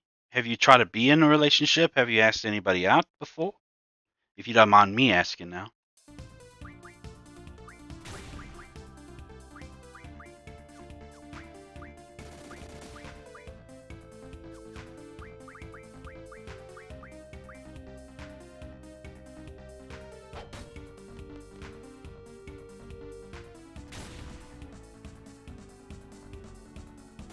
Okay.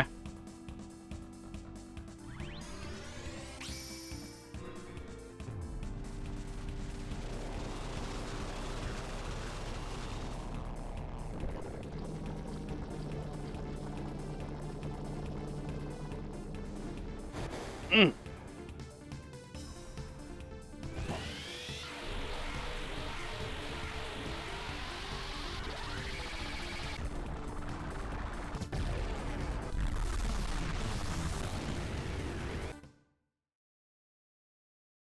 Not really actively searching right now, but I do want one. I see.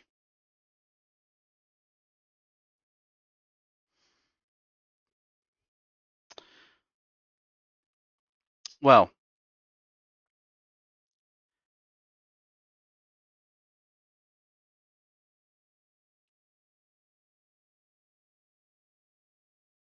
well, don't see it as you asking them out.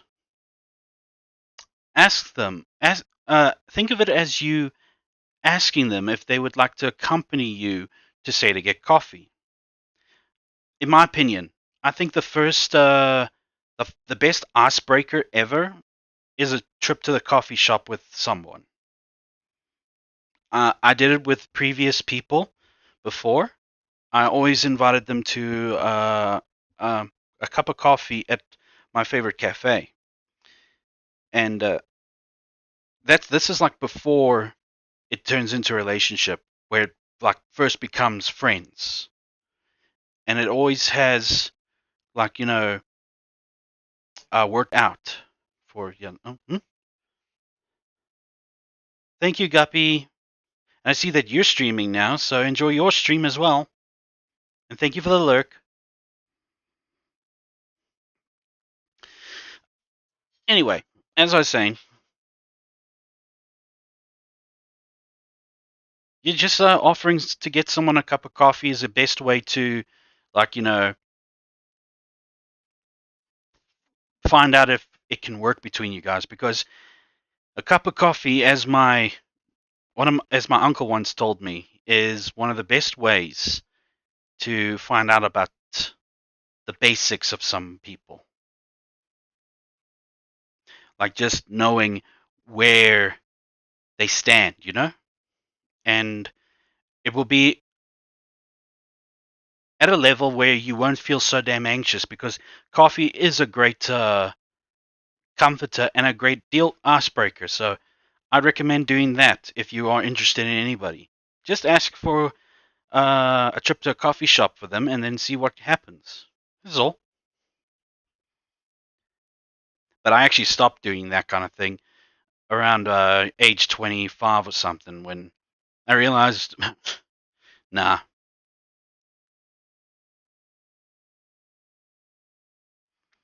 I was just ranting about bulb orbs.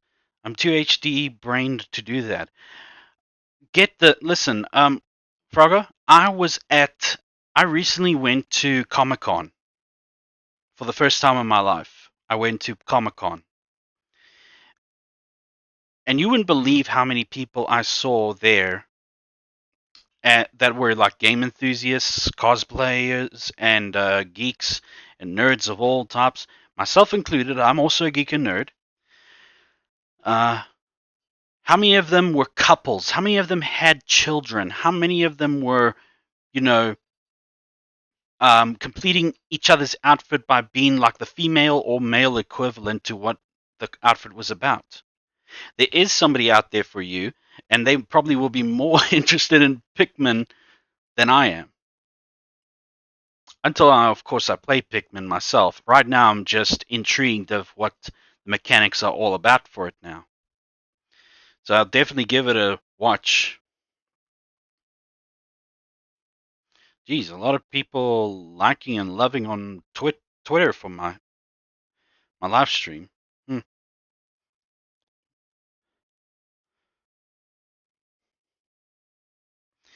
any draken of the ooking kind.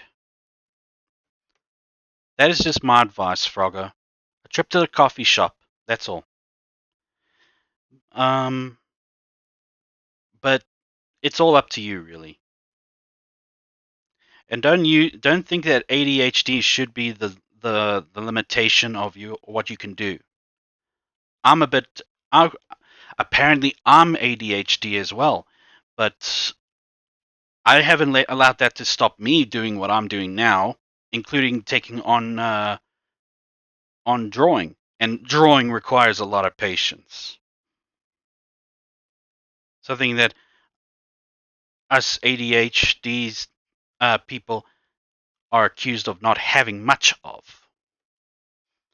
I just don't like the idea that they gave me that label and they didn't really do a proper diagnosis on me. But whatever. Either a coffee shop or whatever food that you enjoy.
And another thing, a partner is not about a person who can replace the qualities that you're missing. A partner is someone who will complement the flaws you already have and enhance the qualities you already have. Plus, it's someone that you vibe with on an emotional level and you just get so well with. That's all. But then again, it's been quite a long time since I've had a relationship. A relationship that's in the real world, of course.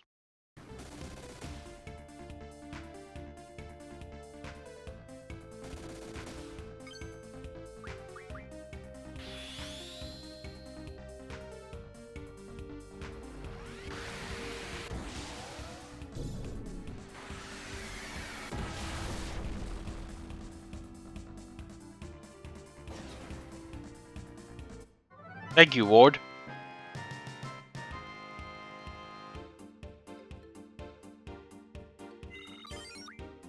Oh, we're talking about coffee shops and everything. Forgot that it's coffee o'clock for me. So all you friends out there who want to go get a coffee, want to go get yourself a snack or a beverage of any kind, or even go to the bathroom, go ahead. I am going to chill for 5 minutes, just sipping my coffee before I get back to the game. So we're going to be listening to this lovely Final Fantasy VIII background music for the next 5 minutes.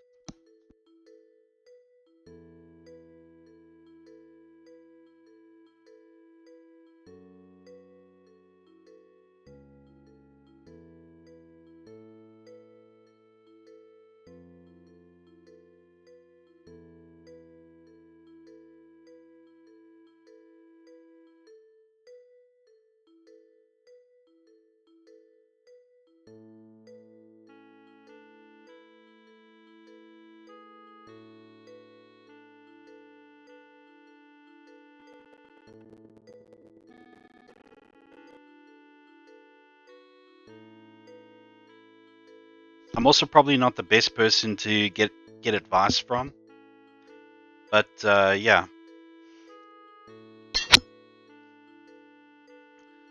I just found out that there's more when it comes to relationships. There are phases, like the honeymoon phase. That's where you both are lovey-dovey, and everything, and they're all you guys are just like oh, I can't live without you, can't this that blah blah blah. Honeymoon phase. Then after that, I don't know what the phases of a relationship.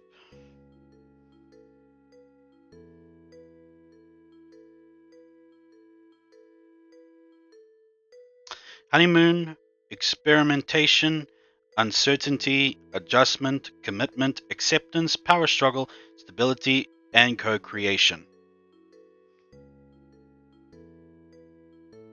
Hmm. That's more stages than grief. Holy crap.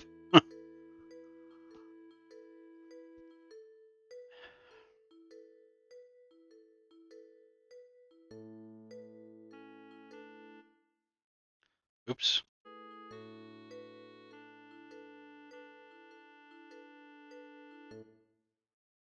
Oops again. Okay, so I can't go into any other windows without turning the sound off.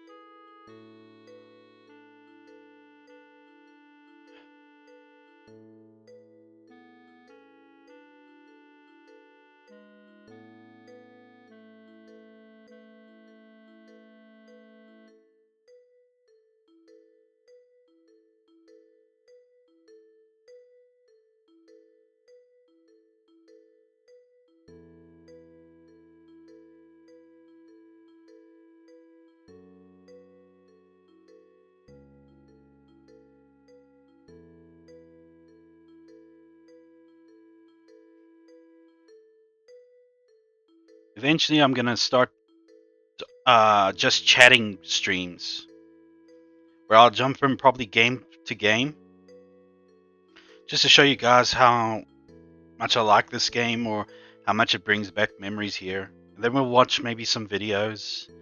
Maybe I'll even do some art in front of you all. A good 8 hours or so.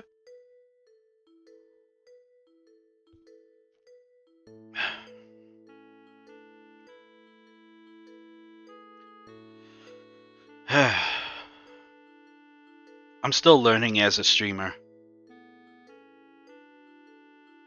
Yeah, I'm still learning as a streamer.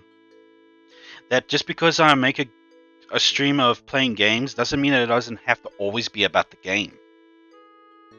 It can also be just a chatting session. The first chatting session I did have was my debut, and you can go onto YouTube and check the debut if you want. How green I was then. Now I know a bit better thanks to so many friends.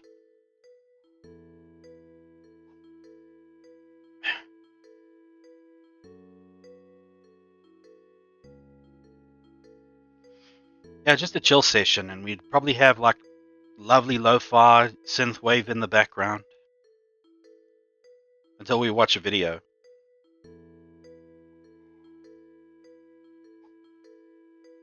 Plus, it would also give me idea of like boundaries for doing a just chatting session. Like, what can I not watch on YouTube? I mean, YouTube shouldn't have a problem, or Twitch shouldn't have a problem with me watching stuff on YouTube.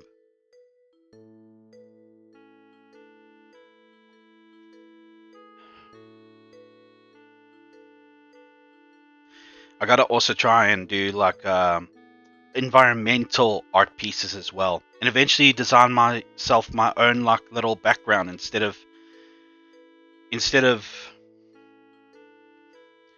this as my background for when we do when the stream starts.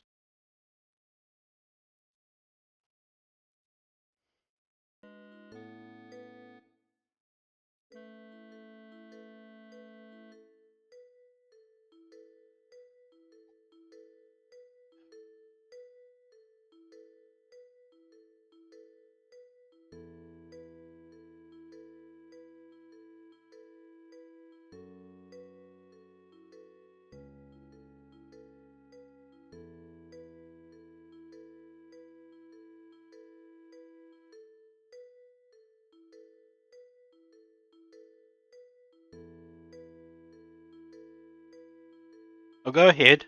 Um, I'll be just still drinking my coffee here.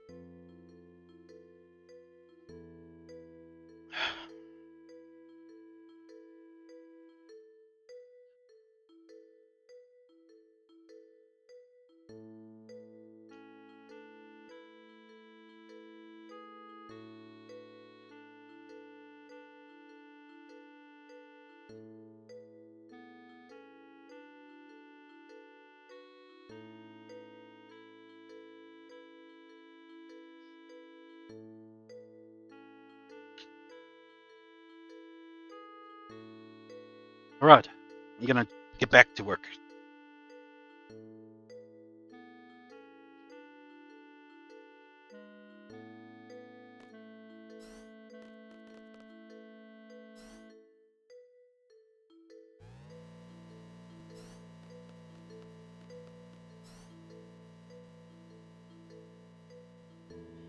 The name of the fourth creature with a scream attack is called the Decanus perditum, also known as the Ancient Sire Hound. Of course, it is a hound of sorts. It's the final post-game boss.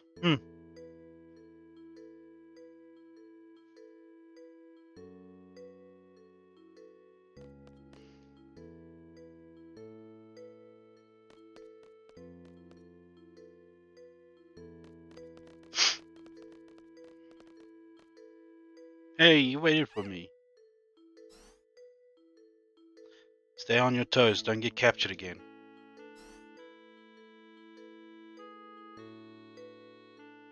Darn it. I promised him a meal and a nap when we get out. Well, I guess he's better off running free.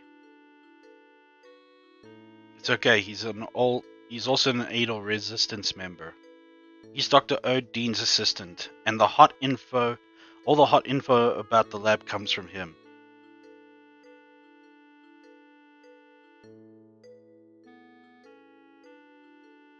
I cannot, because like I said, I don't know much. I don't know any more than what you've told me now. But please go ahead and tell me. Welcome to our group. You made quite a bit of noise down there. Well, this may be a good time to leave the facility. Did something happen to the doctor, or did Adel stop funding his lab? No, it's Dr. Odin. He's done it again. He's found a new toy he prefers over a big one like Lunatic Pandora. Some child named Ellone. Ellone. You know her? Know her? She's really the only reason why we're here. Where is she? Where's Ellone? Dr. Odin would probably know where her whereabouts. So look for Odin, right? We're going back. Thanks for all your help. Better go someplace safe now. Adios. Wait a second, I still owe you. If you're looking for that girl Ellone, you'll eventually need help. Facing Esther and Adel with only the three of you will be difficult. Why not let us help you? We'll provide you with all the information you'll need. It's not a bad idea. We don't know anything about Esther. It falls into the breadbug family. There's also the giant breadbug. They're like dwarf bulburbs, and bulburbs just they look like a loaf of bread. Well, the name is an obvious. Well, that's obvious because of the name. Sucks to be them, I'm sure. Huh? Okay, fine. We'll accept your help. In return, we'll help your anti-Azel movement or whatever. It's Adel. Start listening more closely, because it's getting embarrassing, is what Ward would say. Can't you see in his eyes? Yeah, sure, I always see it. But who cares? Speak with passion from the heart. That's what matters most. That's right. Yeah, that's right. It all sounds crazy, but I like you. I really want you to be our leader. Leave it to me. Once we find Ellone, I'll take up that offer. Well, let me go pay a little visit to Odin. Wait right here. Darn it. Did again. Why don't I ever think things through before I answer? Well, it's been okay till now. I'm sure things will work out.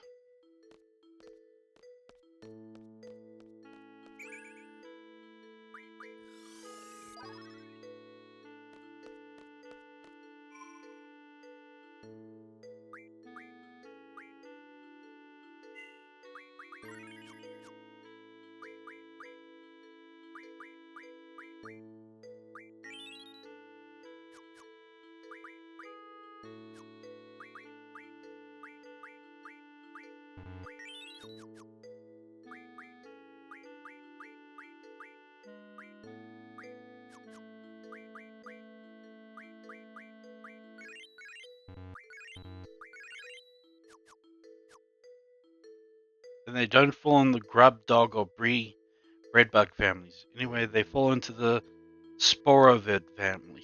Jeez, so many names for these things.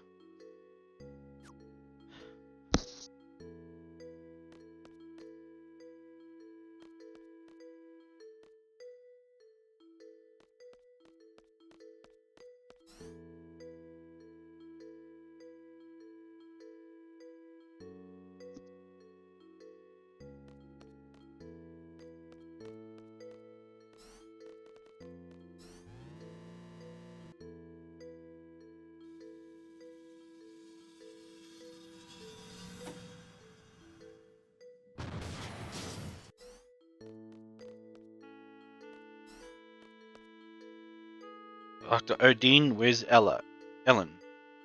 Can't believe you guys came back. You fools.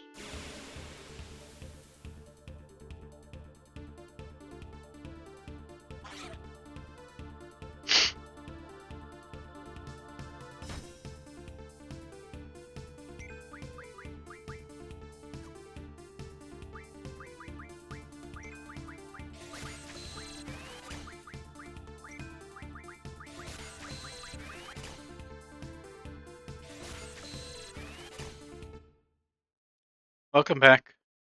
Like the moldy slooch, it should fall in the slooch family, like the pyroclasmic slooch, but also falls in the sporovid family. Okay, so one slooch, whatever that is, just falls into a different category because it's moldy. Like the bread bug falls into the sporovid family because it gets moldy as well, like bread. Okay.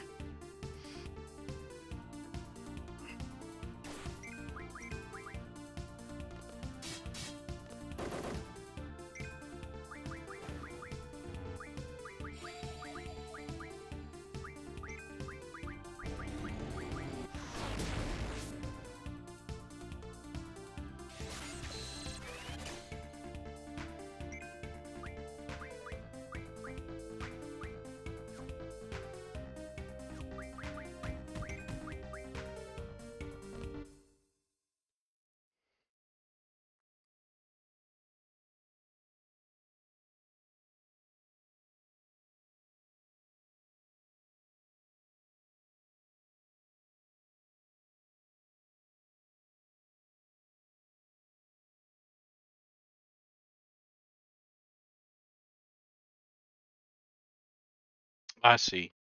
But sporovid then. Um, the moldy slooch then. Does that mean that it also gives off poison?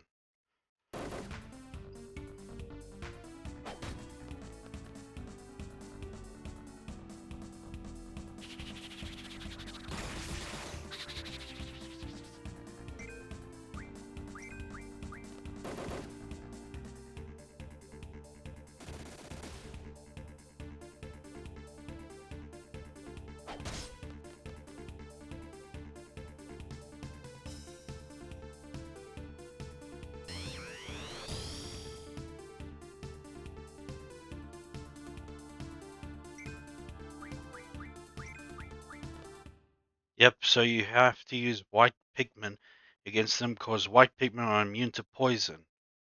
That makes sense. So sporovid. Sporovid would then be like a that particular family of creatures. I guess then that they're poisonous or toxic related.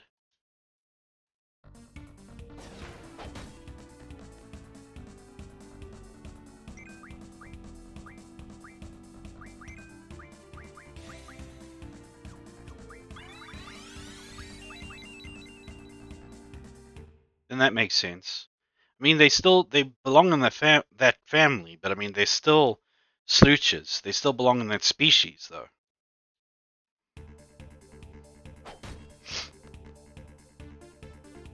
Beam laser.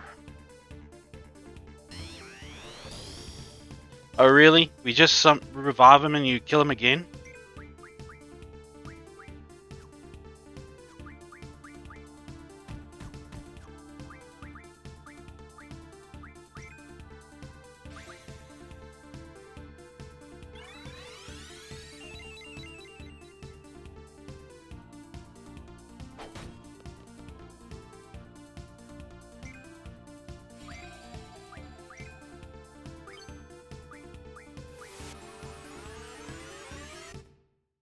But the puff stool, which is a big walking mushroom, also falls in the spore family, even though it doesn't have poison attacks. The tox stool, which is an actually poisonous variant of the puff stool, also falls in the sporovid family.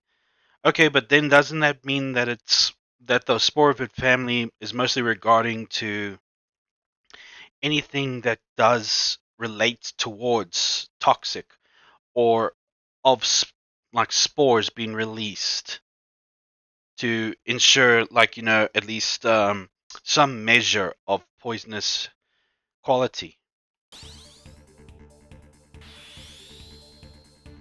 Because puff stool, what does it do then? Can you tell me about the puff stool? Tell me what it does.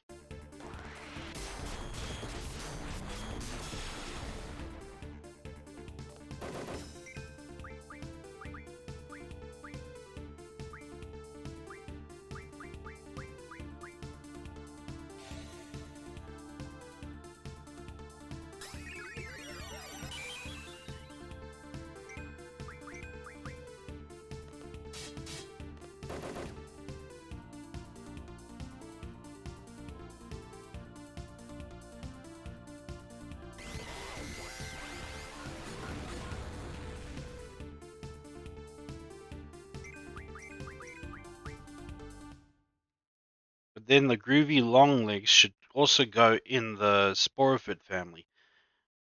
I think they are taking into account of the finer details of what makes someone liable to be in the sporophyte family or not.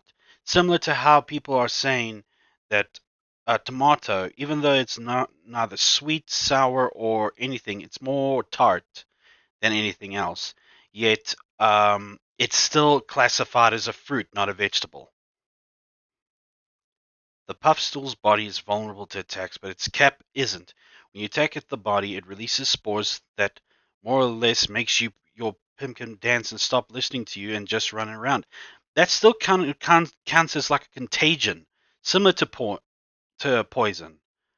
Though it may not poison them to say in the similar sense of poison killing someone, it does cause a disruption in your Pikmin's whole organization. Therefore, it's still considered a Sporovid member because it still releases a contagion similar to poison, but it more just likely causes a disruption than anything else. But the groovy longlegs also releases those spores.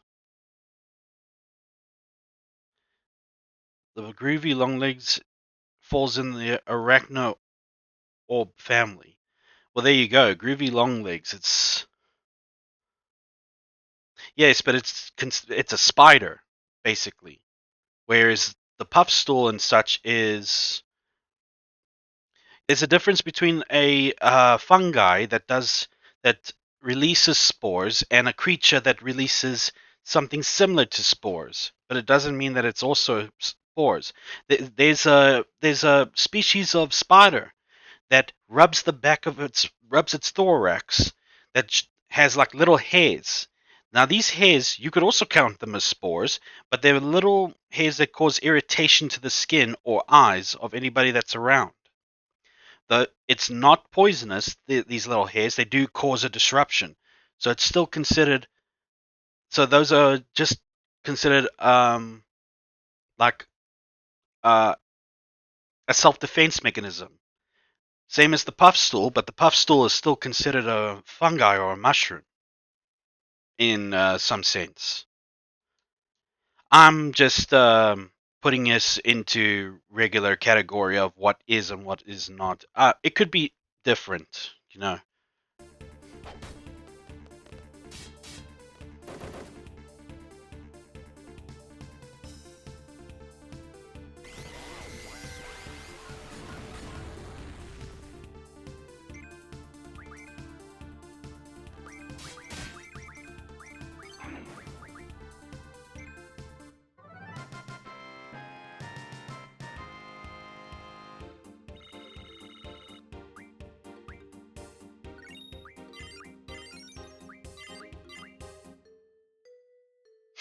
It's the same as well as that the daddy longlegs, the actual um, animal we have in this world, is not really a spider. It's a gnat, a species of gnat, because gnats actually feast on smaller insects. The same with daddy longlegs. They feast on smaller insects, where spiders have been known to feast on creatures bigger than them. Look at the bird-eating spider. What are you saying? I do not know an Ellone. But the venom dweller, but the venom dweevil actually has a poison attack, but it falls in the dweevil family. So why can't they put the moldy sludge in the sludge family and the moldy dwarf bulburb in the grub dog or bread families? I think it's because of what their characteristics are. Like let's for example, if you try to put a badger, an American badger, and make it like try to be part of the Wolverine family. They the Wolverine is still maybe still a species of badger, but it's an entirely different animal in terms of genetic makeup. You cannot. That's why they're so different. Is that the Wolverine is quite larger than an average badger, but it still is a badger. And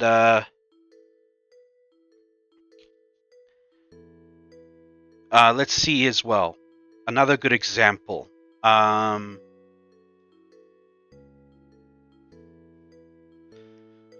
to think of a good example now.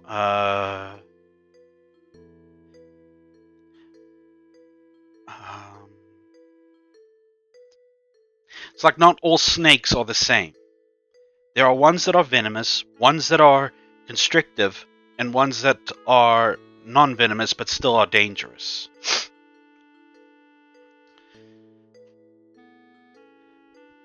But you still call them snakes. But they will be categorized as different species of snakes. You can't just call them all the same kind of snake. Like a cobra cannot be considered the same as a puff adder, even though a cobra probably does have does have venom, but it spits venom, where a puff adder sinks its venom into you via its fangs. Similar story with the dweevil, the venom dweevil, because it's poisonous, but it's still part of the dweevil family because it's a dweevil.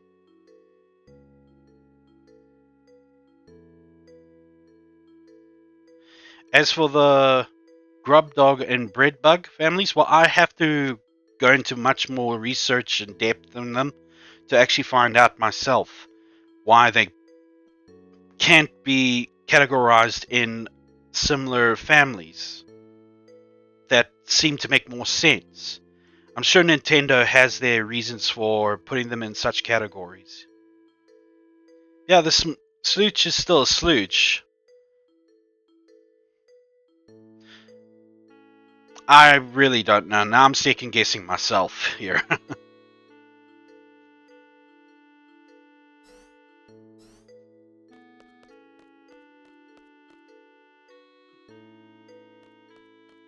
I honestly don't know, Froggo. It's like I said, I do not know the finest details, but I'm just going by what seems like an obvious um obvious giveaway about the creatures you're talking about, and from what you told me.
Okay, here's a good example.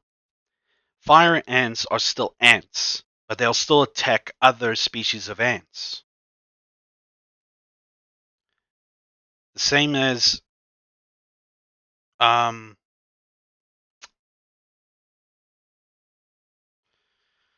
um, the mantis shrimp has two different species, and that is the knocker species and the spear species.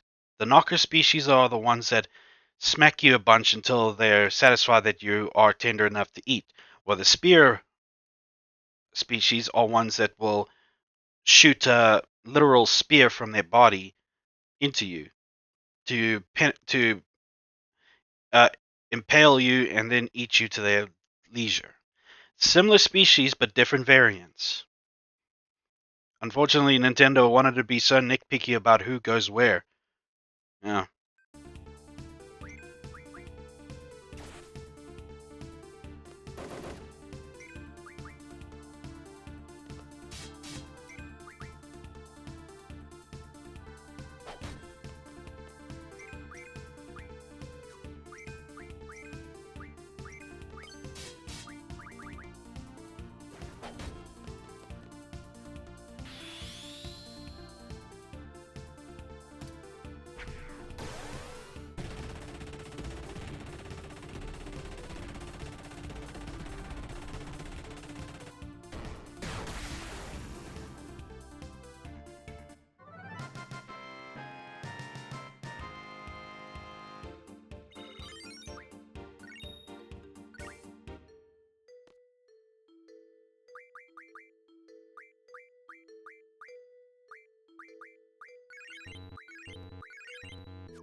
Another hilarious example is actually from Rick and Morty.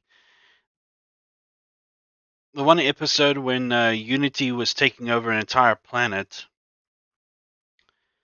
and when she left, the different variations of people was always down towards um, what what was on their chest, like the round circular nipples or the pointy ones. Who knows?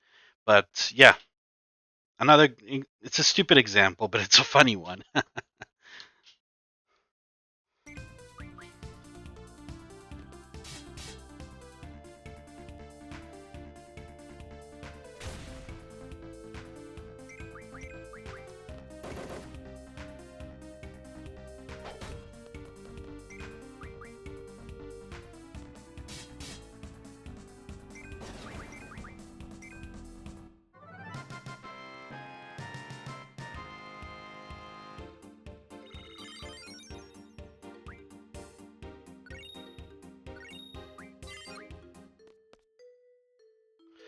Just want to lurk for a few people as well.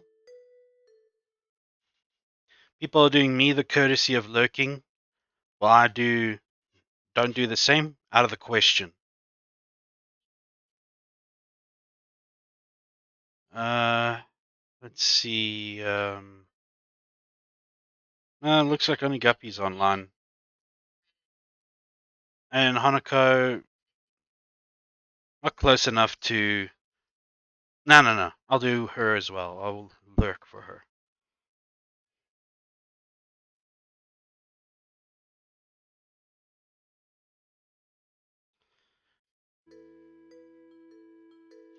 And just make myself known.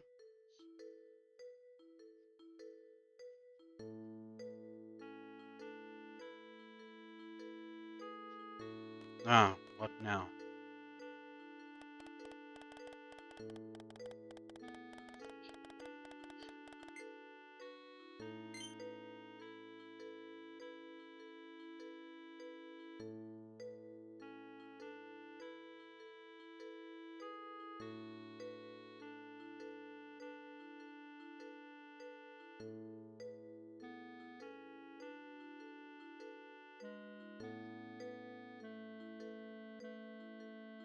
Unlocked.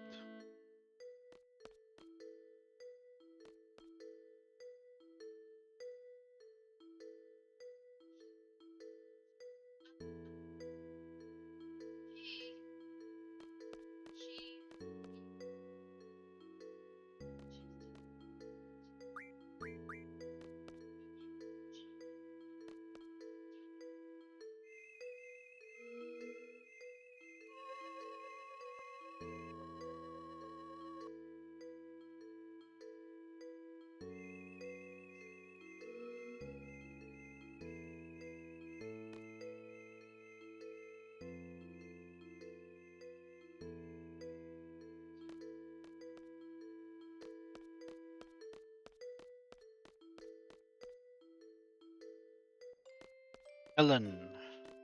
Uncle Laguna. See, I told you I'd come save you.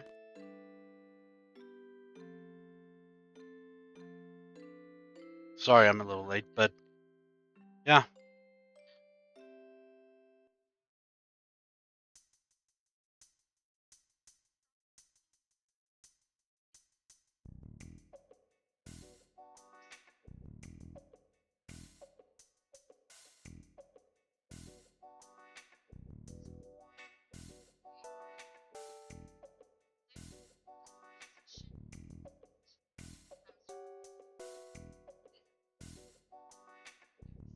Squall, you're back.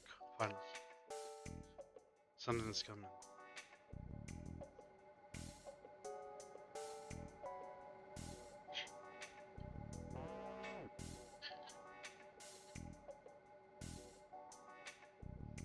Sorceress Edia? Yes, we came here to see Dr. Odin. Please explain what this is regarding. Yes, of course. I want to see Ellen. Where is she? Ellen?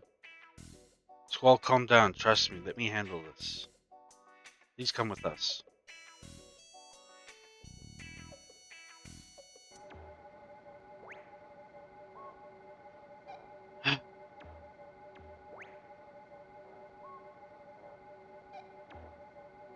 So vast. Imagine that we actually make a society like this, or a civilization that can live on its own without having to destroy anything around it. How big is this thing? I've never seen a building this big.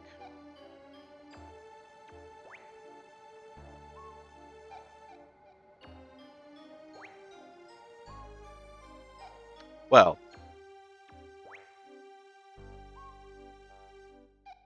that is the very reason I'm here. I seek the doctor's help. I wish to be free of Sorceress Artemisia's control. That will be easy.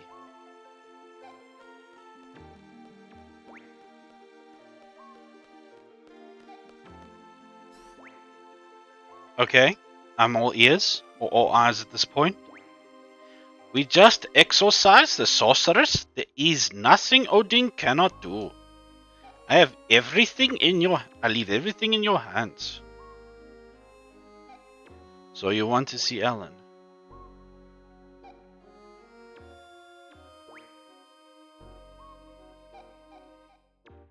Well, what separates it apart from being tusked? Like, why? What else of it makes it so unique to be in its own family, considering that it has tusks, but also that it is still a blowhog? Where is she? I have to bring Rinoa to her. We need to see Ellone now. So you will take Odin hostage? You are a fool. I don't care, just take me to Ellone. Do as he says. I give Zip permission. Very well.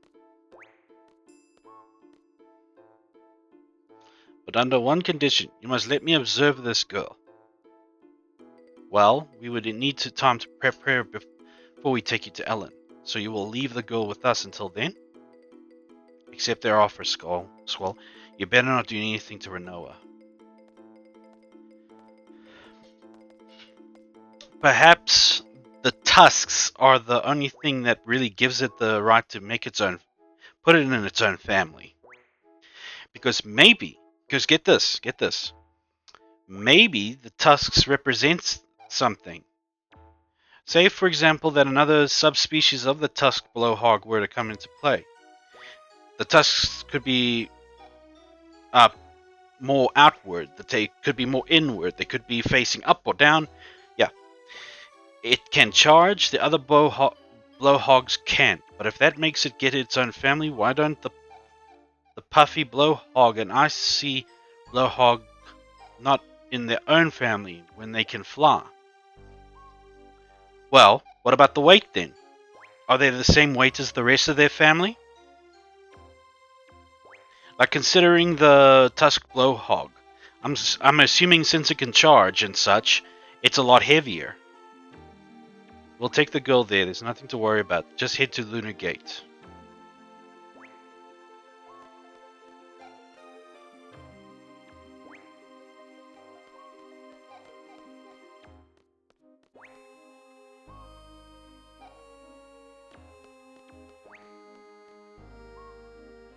Entry not permitted. Okay, well, I don't know where to go from here.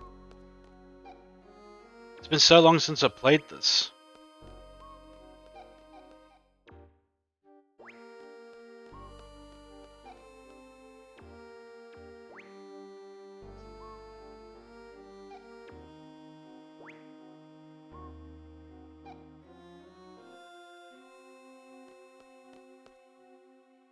Yeah, leave the palace. It's the only thing we can do at this point.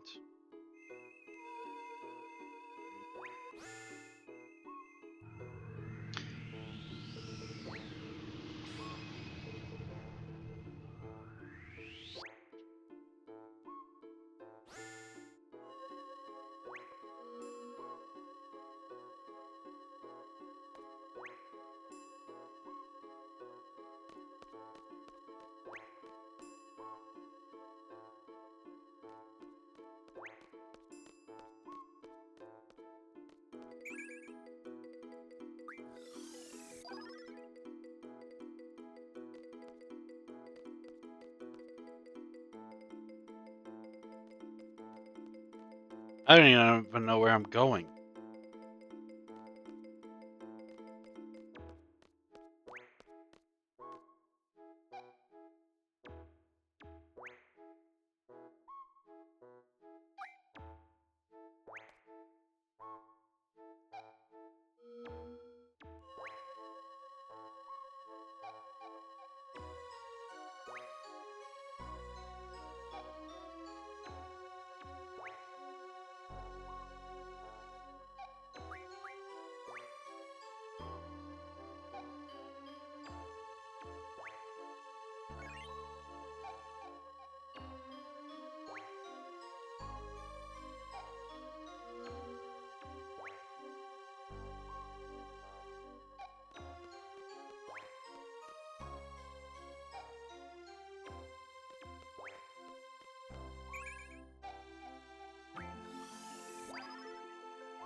Welcome back. The Puffy and Icy have a weight of 1 each. Tusked Blowhogs has a weight of 7. Fiery, Watery, and Snowy Blowhogs all have a weight of 5. Withering Blowhog also flies and it has a weight of 1. The Titan Blowhog and Blizzarding Blowhog each have a weight of 15.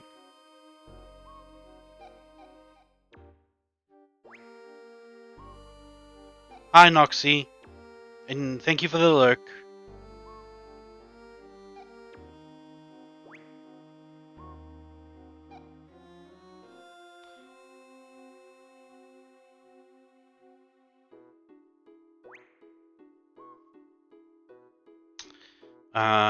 Yeah. As for also flies and has a weight of, the Titan Blows has a weight of 15.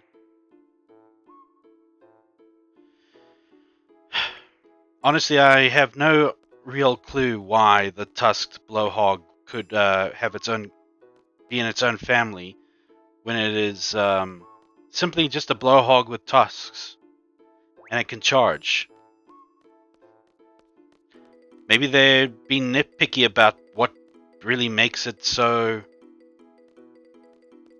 essential to be categorized into a family, where it's like, oh, you can only be classified into a family of this and that if you have certain qualities that say you can be in your own specific family.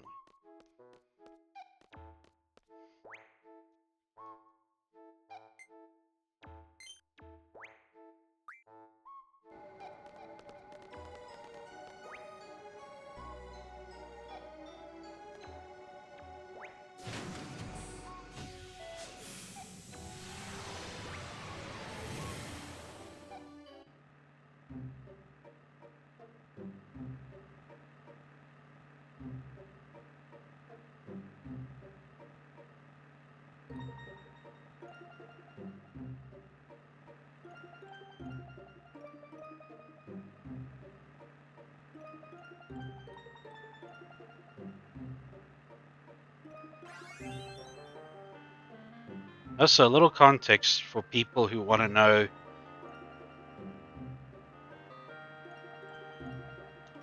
something about me and Ghost Queen K. If nobody knows how we met, or is interested in knowing, it was actually in my first week of streaming. I was looking online to see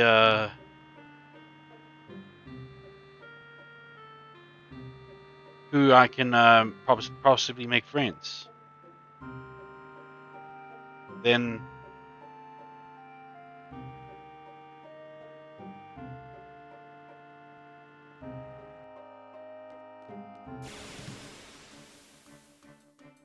I came across Tiger VT, and her and Kay immediately became friends with me because they just liked my energy, as they said. And then I made a point to follow them both. So Ghost Queen K, when I went into her chat, she was immediately nice to me, and she welcomed me with open arms, and she just gave off good friend vibes. Couldn't help myself but want to stay in touch more. So Targa VT and Ghost Queen K are my first streamer friends ever. And for Guppy and I, it was actually It was actually on a Reddit post that there was like a special Reddit post that I answered a question or answered a poll or something, a post, and it made Guppy curious into finding out who is this Zonin Prime and what's he about. So she came to my stream, came to my stream of V Rising in around the second or third week of my streaming, and she's actually helped me so much.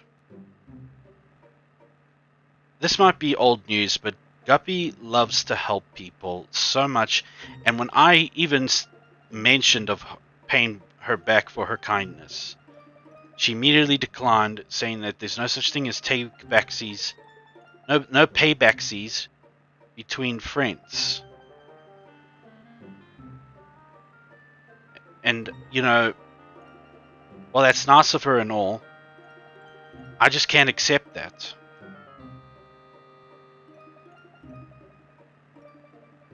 Is this the Lunar Gate?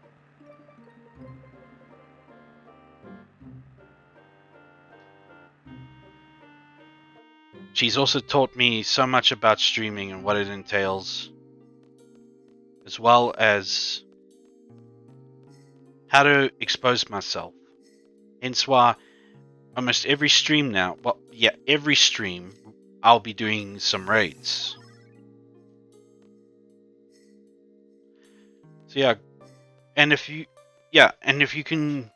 want, you can even go to Guppy on Twitter and you will check like a whole collection of art that she has done by various people on one of her model and my model basically meeting for the first time, and she said that it's actually meant for like when we first met. And since then she's been a darling.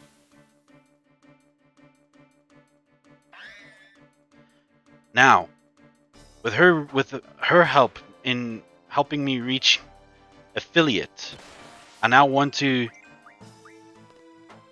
progress as a streamer with my own strength and my own abilities. Hence why I'm doing now drawing. I get good enough at drawing, who knows, I probably will go into animation. And if I go into animation, I'll probably go into music as well. Who knows how far I'll go. But at one thing at a time, of course. Hence now why I don't want to just make gaming streams. I want to include just chatting streams as well.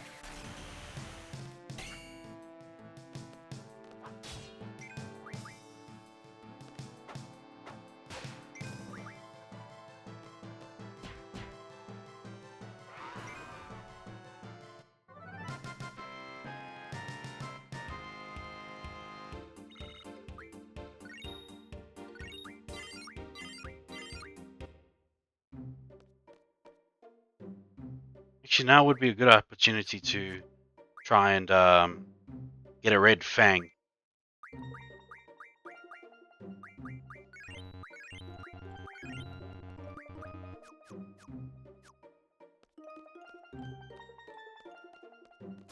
So hopefully I come across enough chimeras. Oh brother, a Marlboro.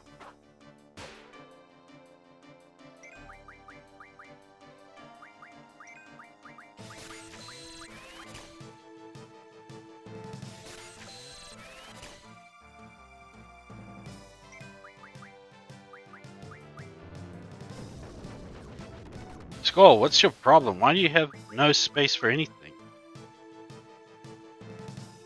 Oh crap.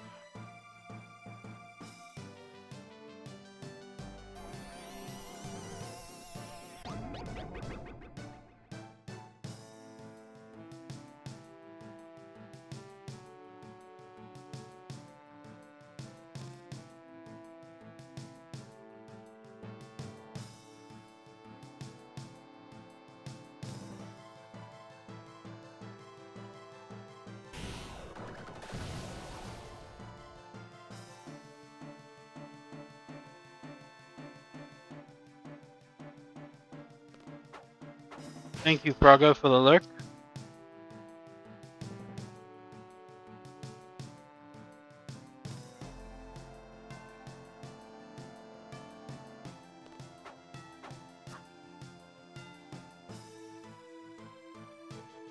I didn't know that you could actually Gotta go build robots and stuff.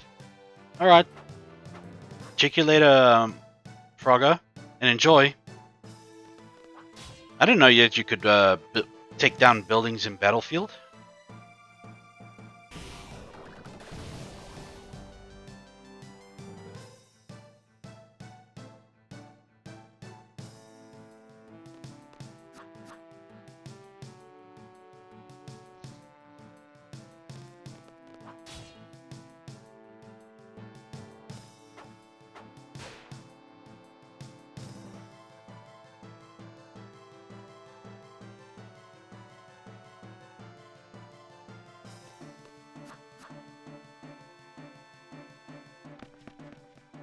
Eh.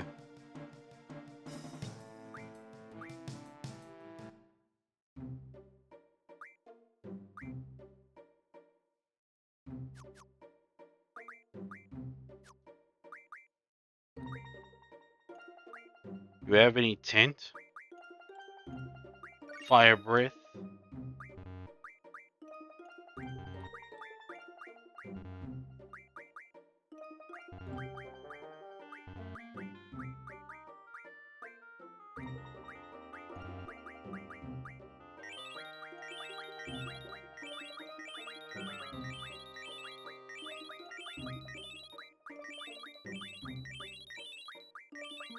Hmm.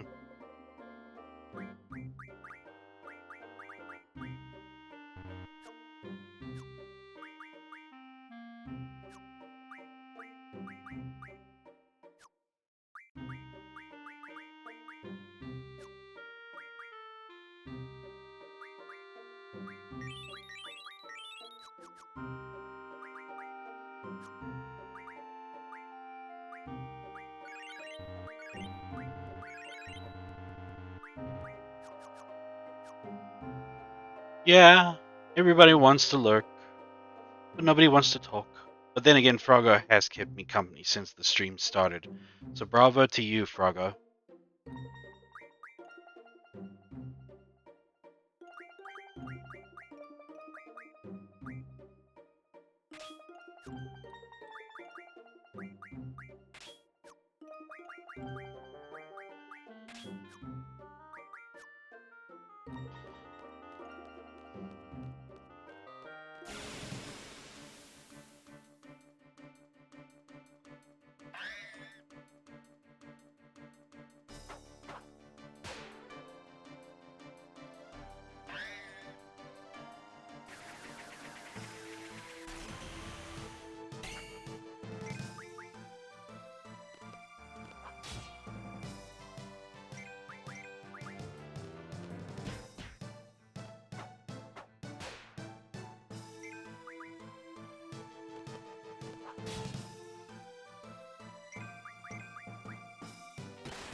There must be a Chimera around here.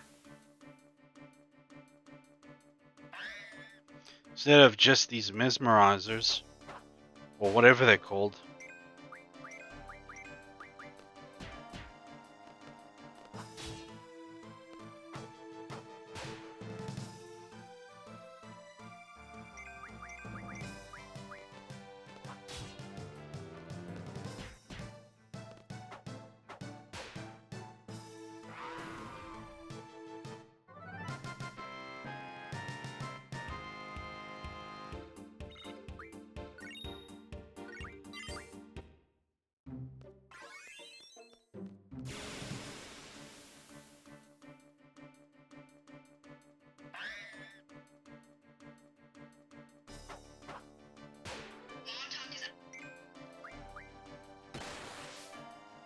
I guess the Chimera is a rare.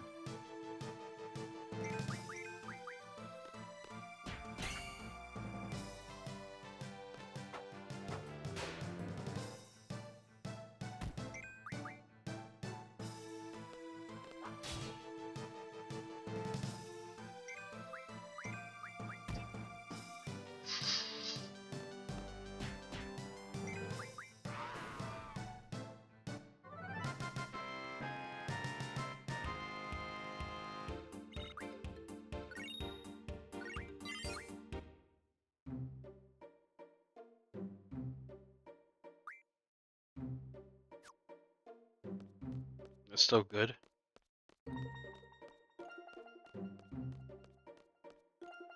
This is going to be considered as good training so that we can get a little higher. Because the battles to come are going to be hectic.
Jesus, nothing but these things.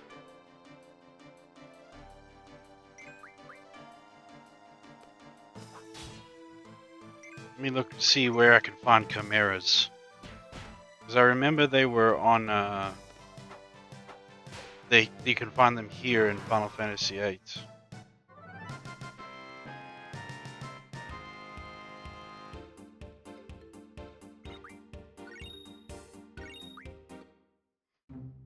Let me see here. Off the Lunacron Island. Okay.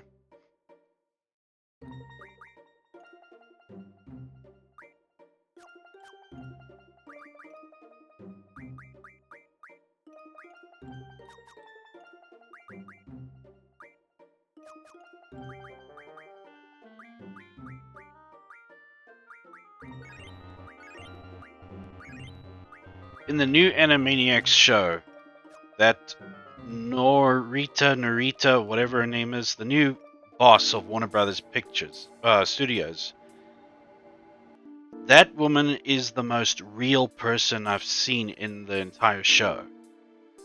Ever. She's the typical uh, um I don't know what you call them. You call them directors of movie studios, maybe, or producers. Oh, well, anyway, she's a typical businesswoman, and the way she acts, the way she talks, and everything, it's all there. It's exactly how one would expect one working in that kind of environment is like. While they're going that way, I'll be right back. I need the bathroom. I'll check you guys in a bit.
Alright, I'm back.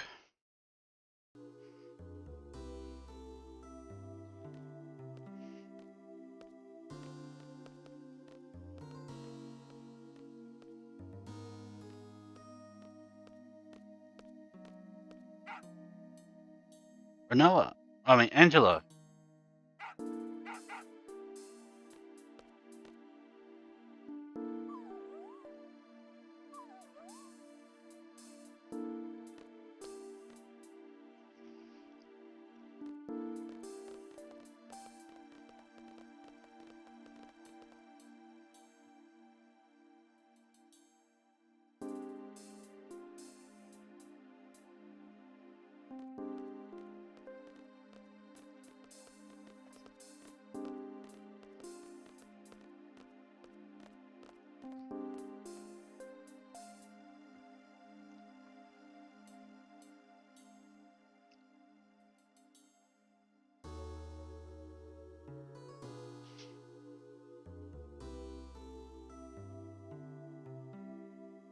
First, we need you to enter the capsule inside the pipe. Here, you'll undergo the cold sleep process.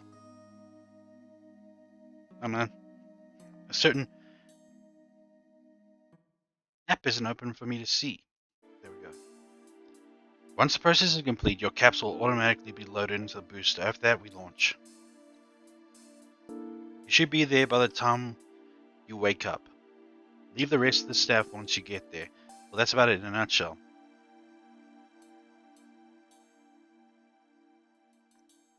I'll do whatever it takes for Rinoa.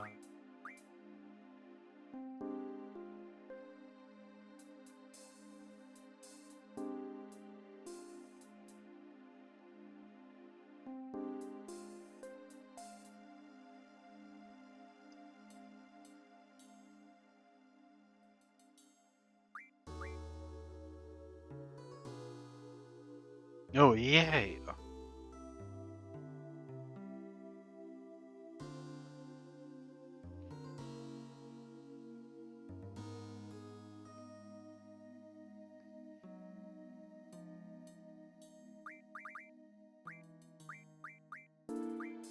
Obviously Quistis.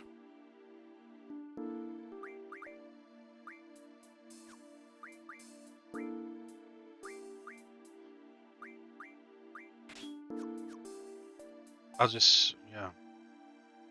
Yeah.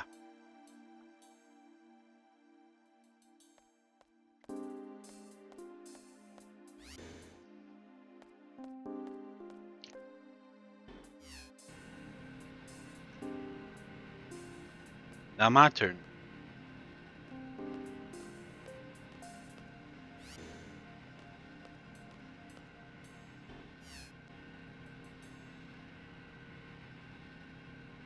And we're loaded into a gun, of course we are.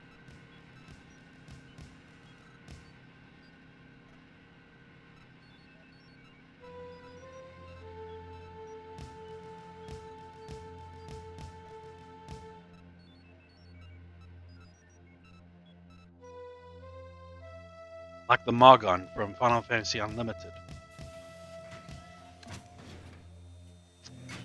Soil is my power.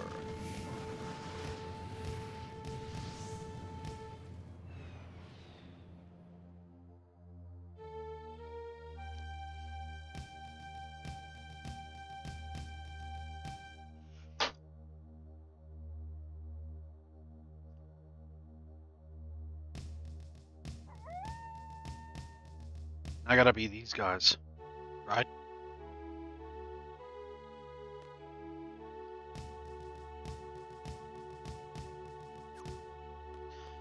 Let's not change it.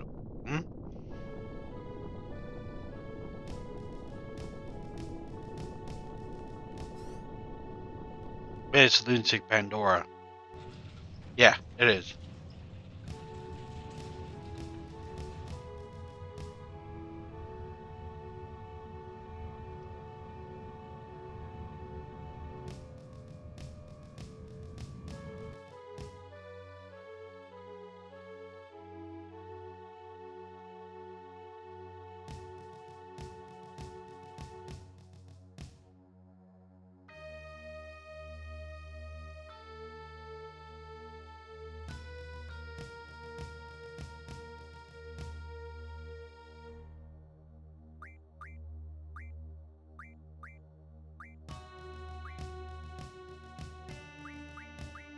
Sorry, selfie.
Right. Let's go. Oh, we can't get in there. All right.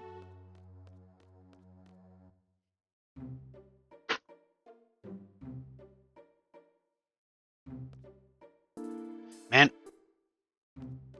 Ah, already.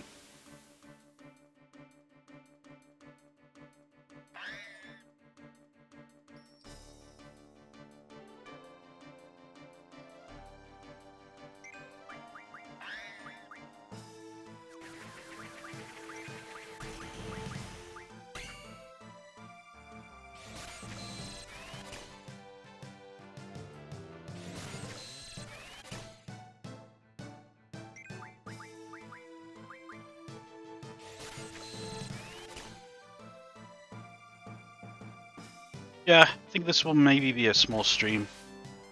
At around 11, I will call it a stream. Maybe. We'll see. We'll see how I feel.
Where is it?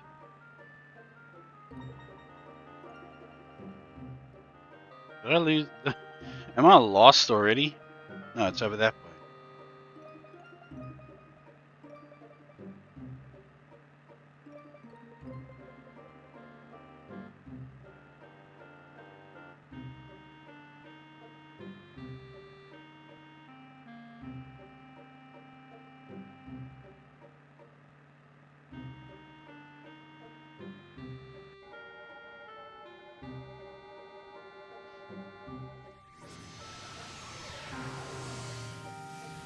If only parking was like this.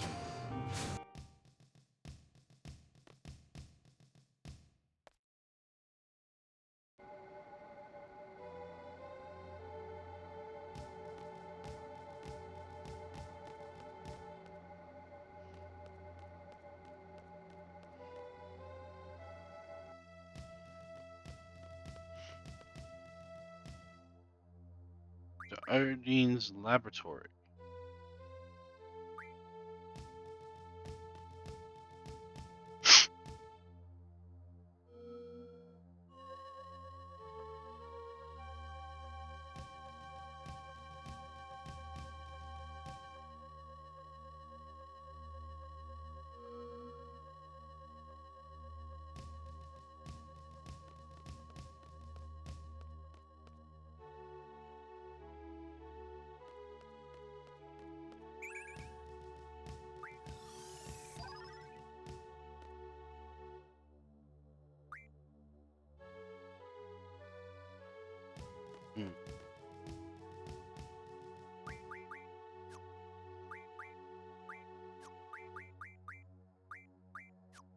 That was weird.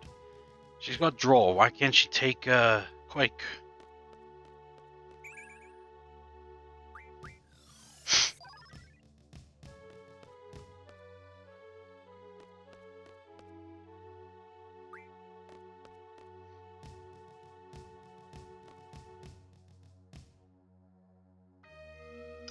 Nah, I think yeah, at 11 I will, because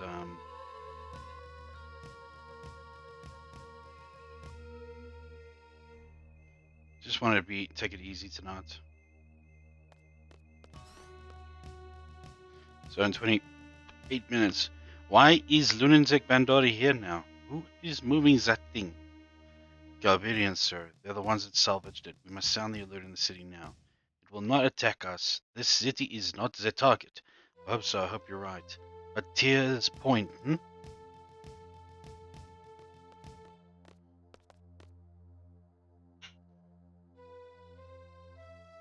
So we meet again. This is exciting.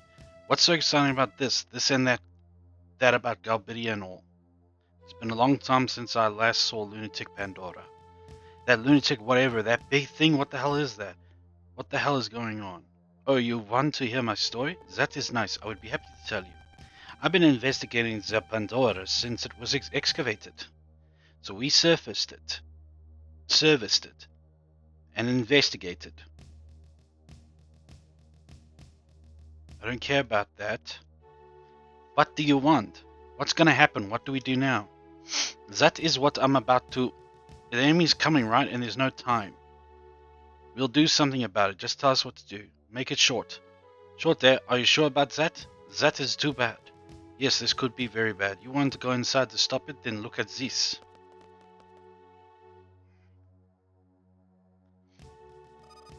This is the map of the Esther region. Lunatic Pandora's current location is here. Lunatic Pandora's expected course will undoubtedly pass over the city. Zoom in map. The city has one outer skyway and two main inner skyways, all leading to the palace. Lunatic Pandora will head east from the vicinity of the lab toward the shopping mall. The time it will take to cross the city is estimated to be 20 minutes. Boarding Lunatic Pandora is possible at the following 3 contact points.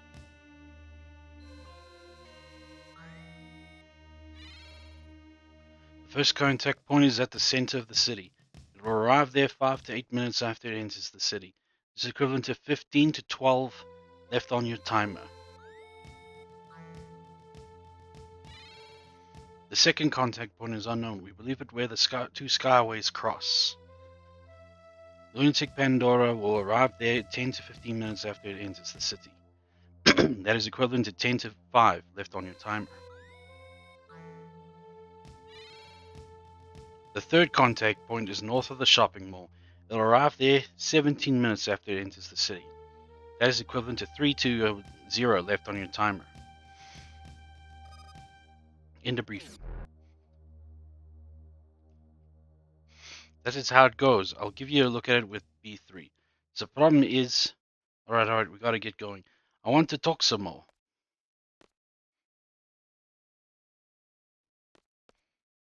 The culprit is not Galbidia. What do you want?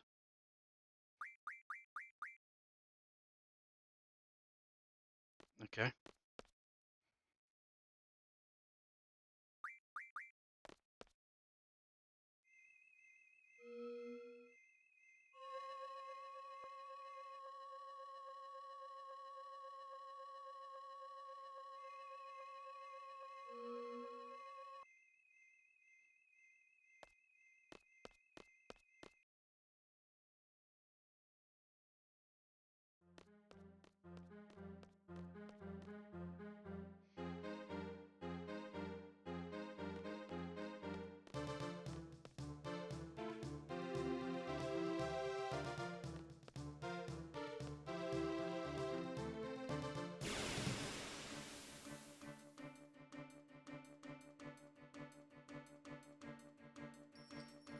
Right, these guys again.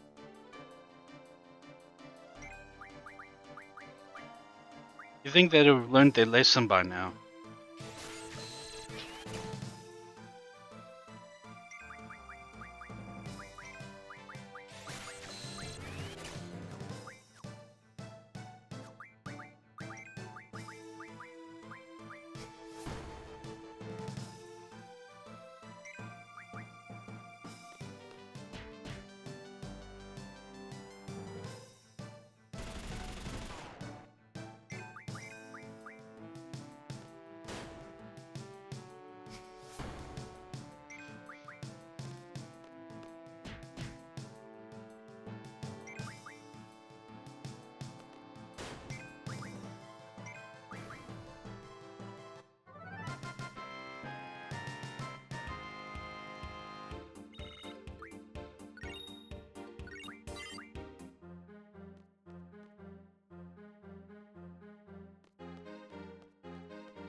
I don't even know where I'm going.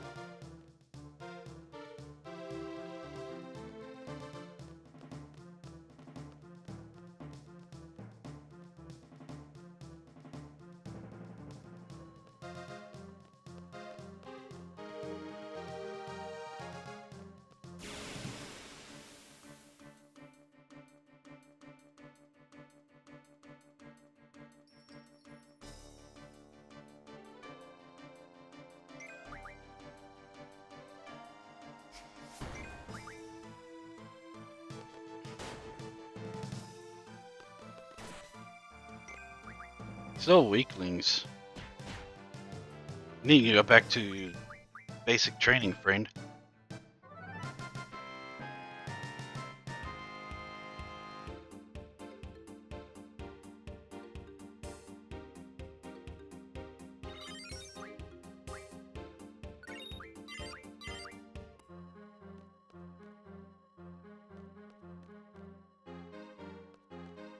So the first contact point is along here. This is where I was before.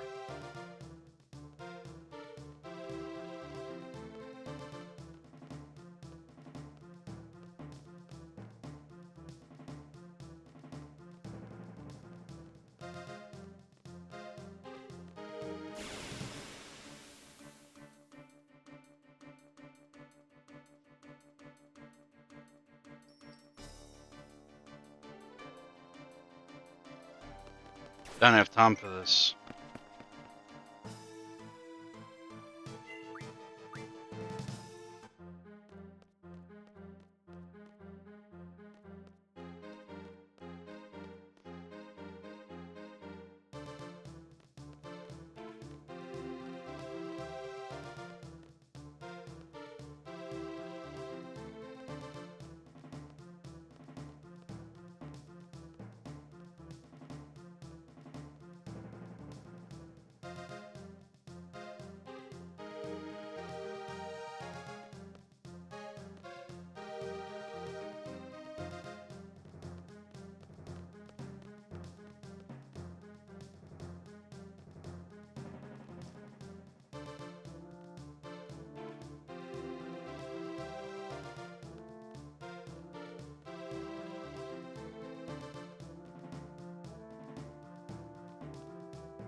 Don't have time.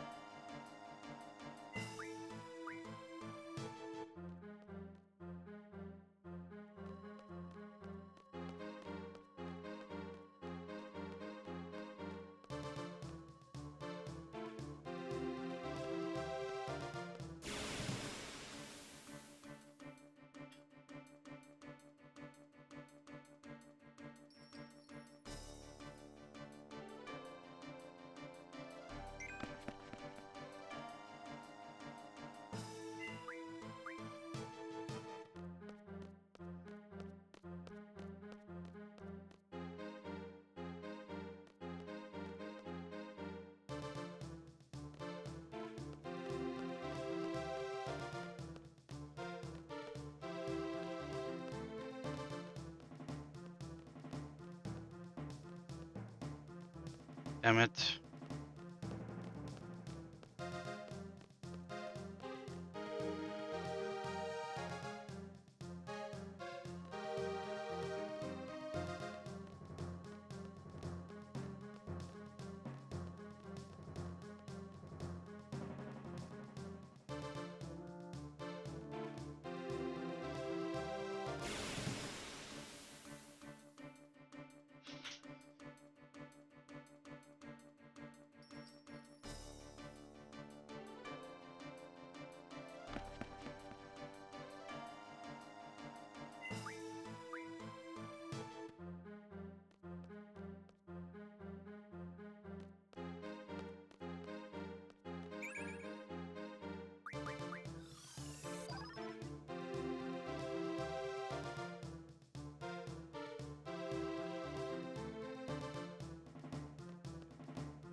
Just made it.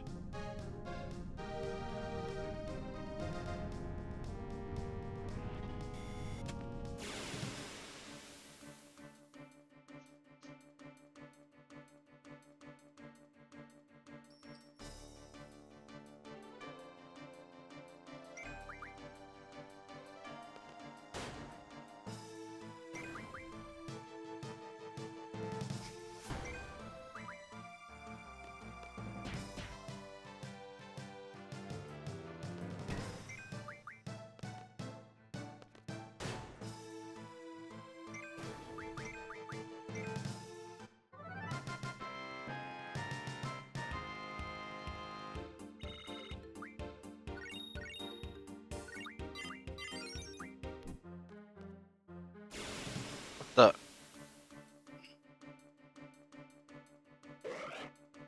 no.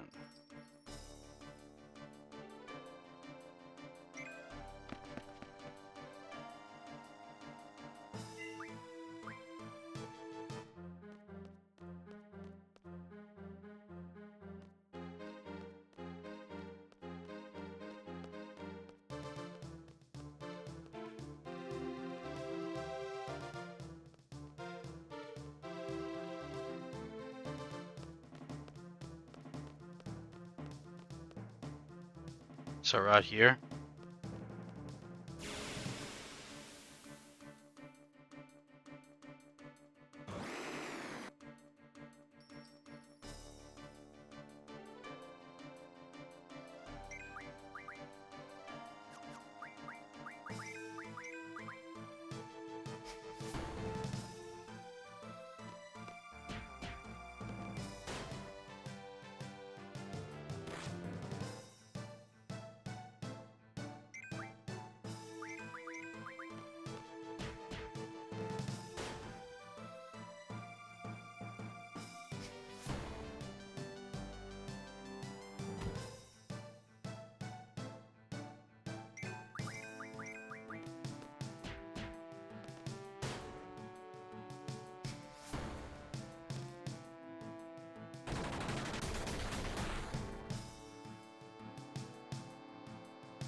Oh, brother, let's just get out of here.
Mm-mm.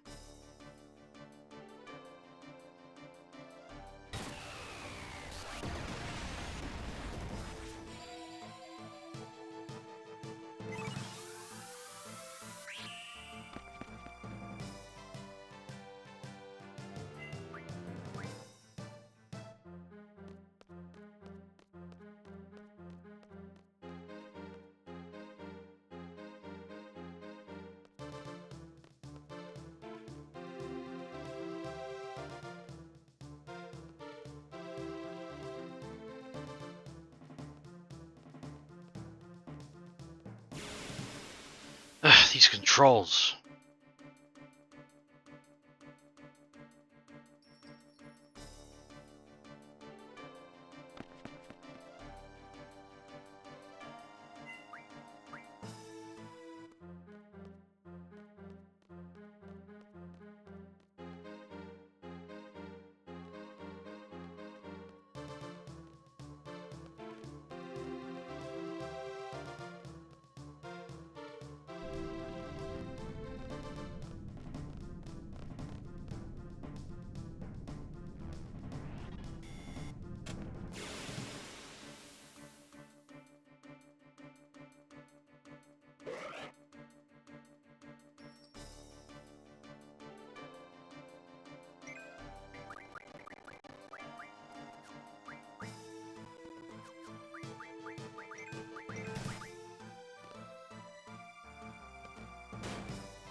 So we gotta go on top now.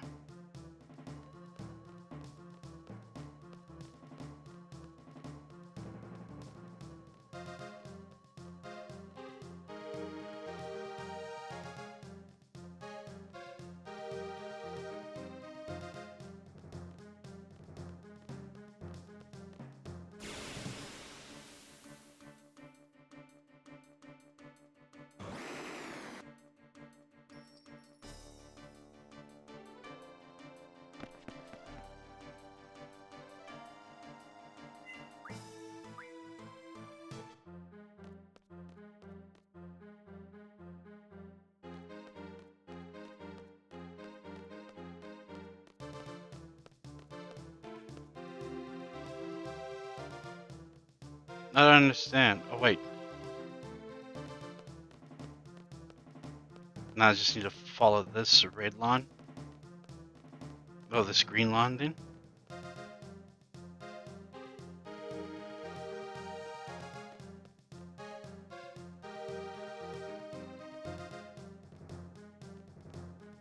Oh, I know where that is now.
That's where we are, but we have to go out and come back in again, like a dog.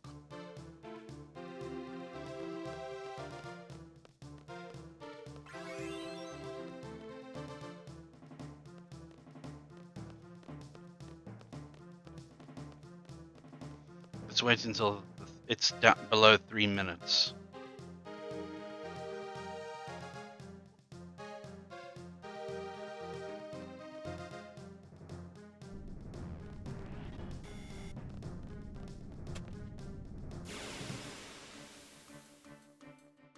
Probably all this for nothing, and we have to do it at that one spot.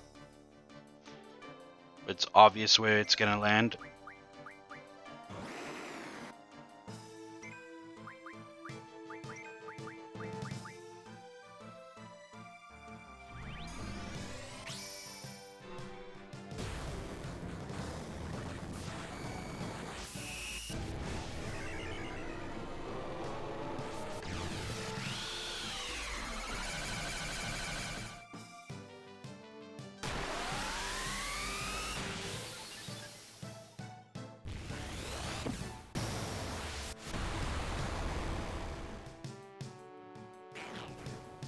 Just one GF was enough.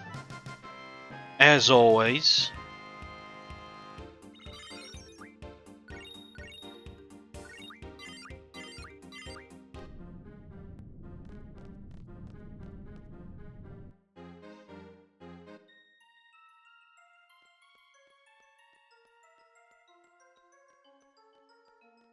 Why haven't we discovered amazing technology like this?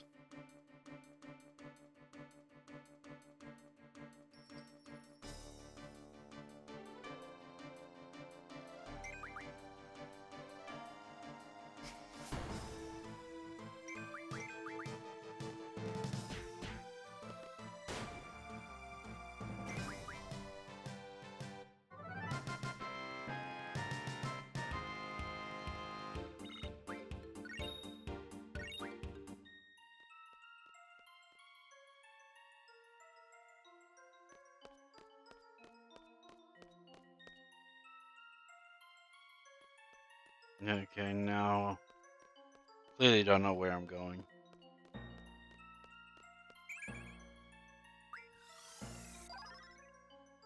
Six holies.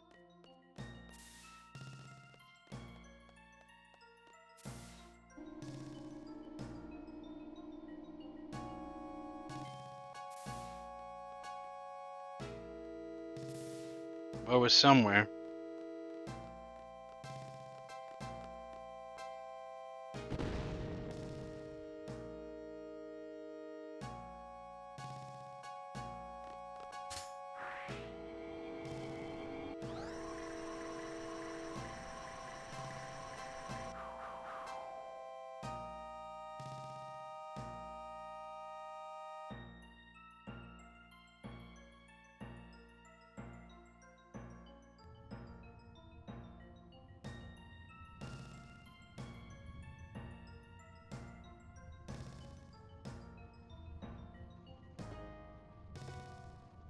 It was made to carry this.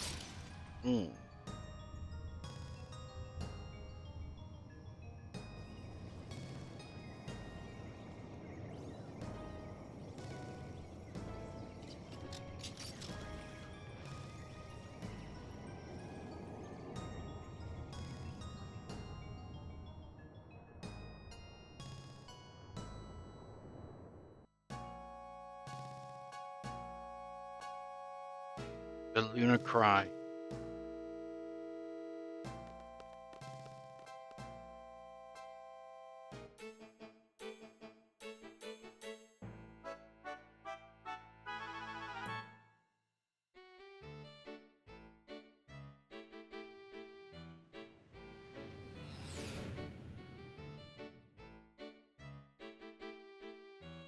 Three capsules are approaching. Shall we recover them? Of course, what do you expect? Are these the special personnel coming aboard? Yeah, I hope they don't cause any problems. Shall we put people on standby?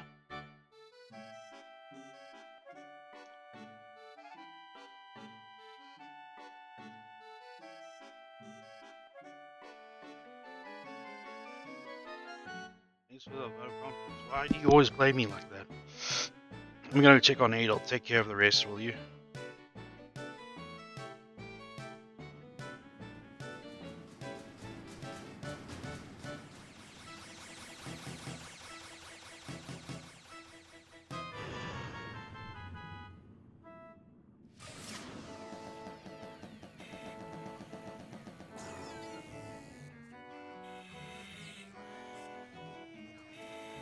The idea of capsule recovery is quite is quite interesting. Just basically an energy safety net.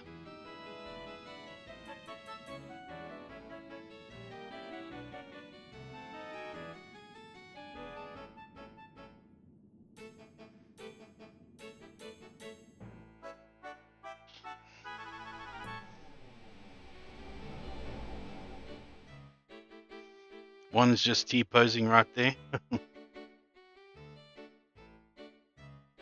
Why this cryosleep then?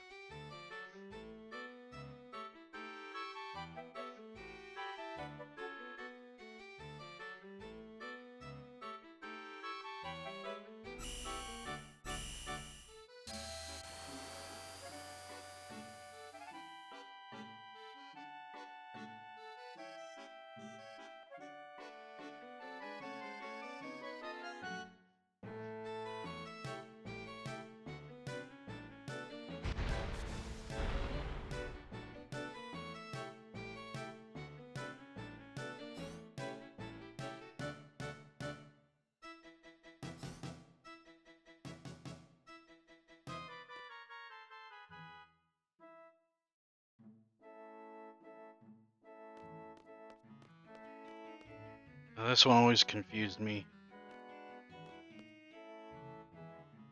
Here's a letter of introduction from Esther's ambassador. Wow, what is she? 17, 18? Is she dead? Don't touch her. I understand the situation. Let's get her to the med lab and we'll talk there.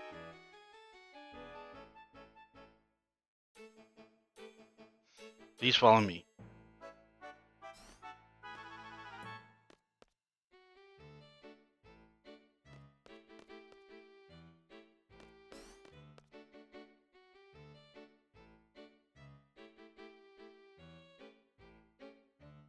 Talk to my crew. Everything will be alright. Come, let's go to the control room.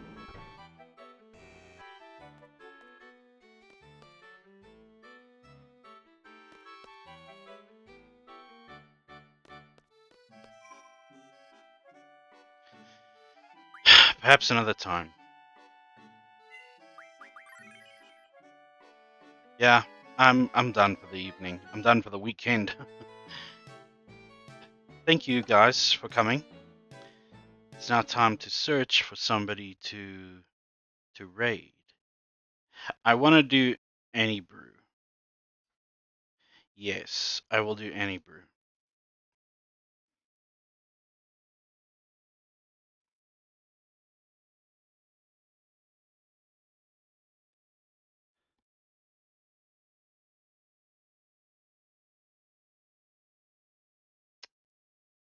Yes. Stream manager.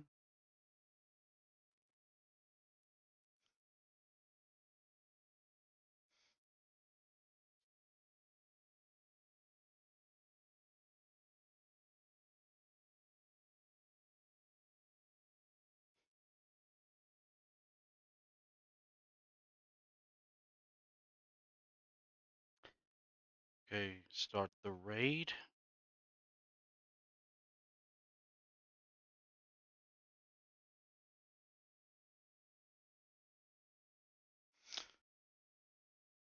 Two viewers, huh? That's alright.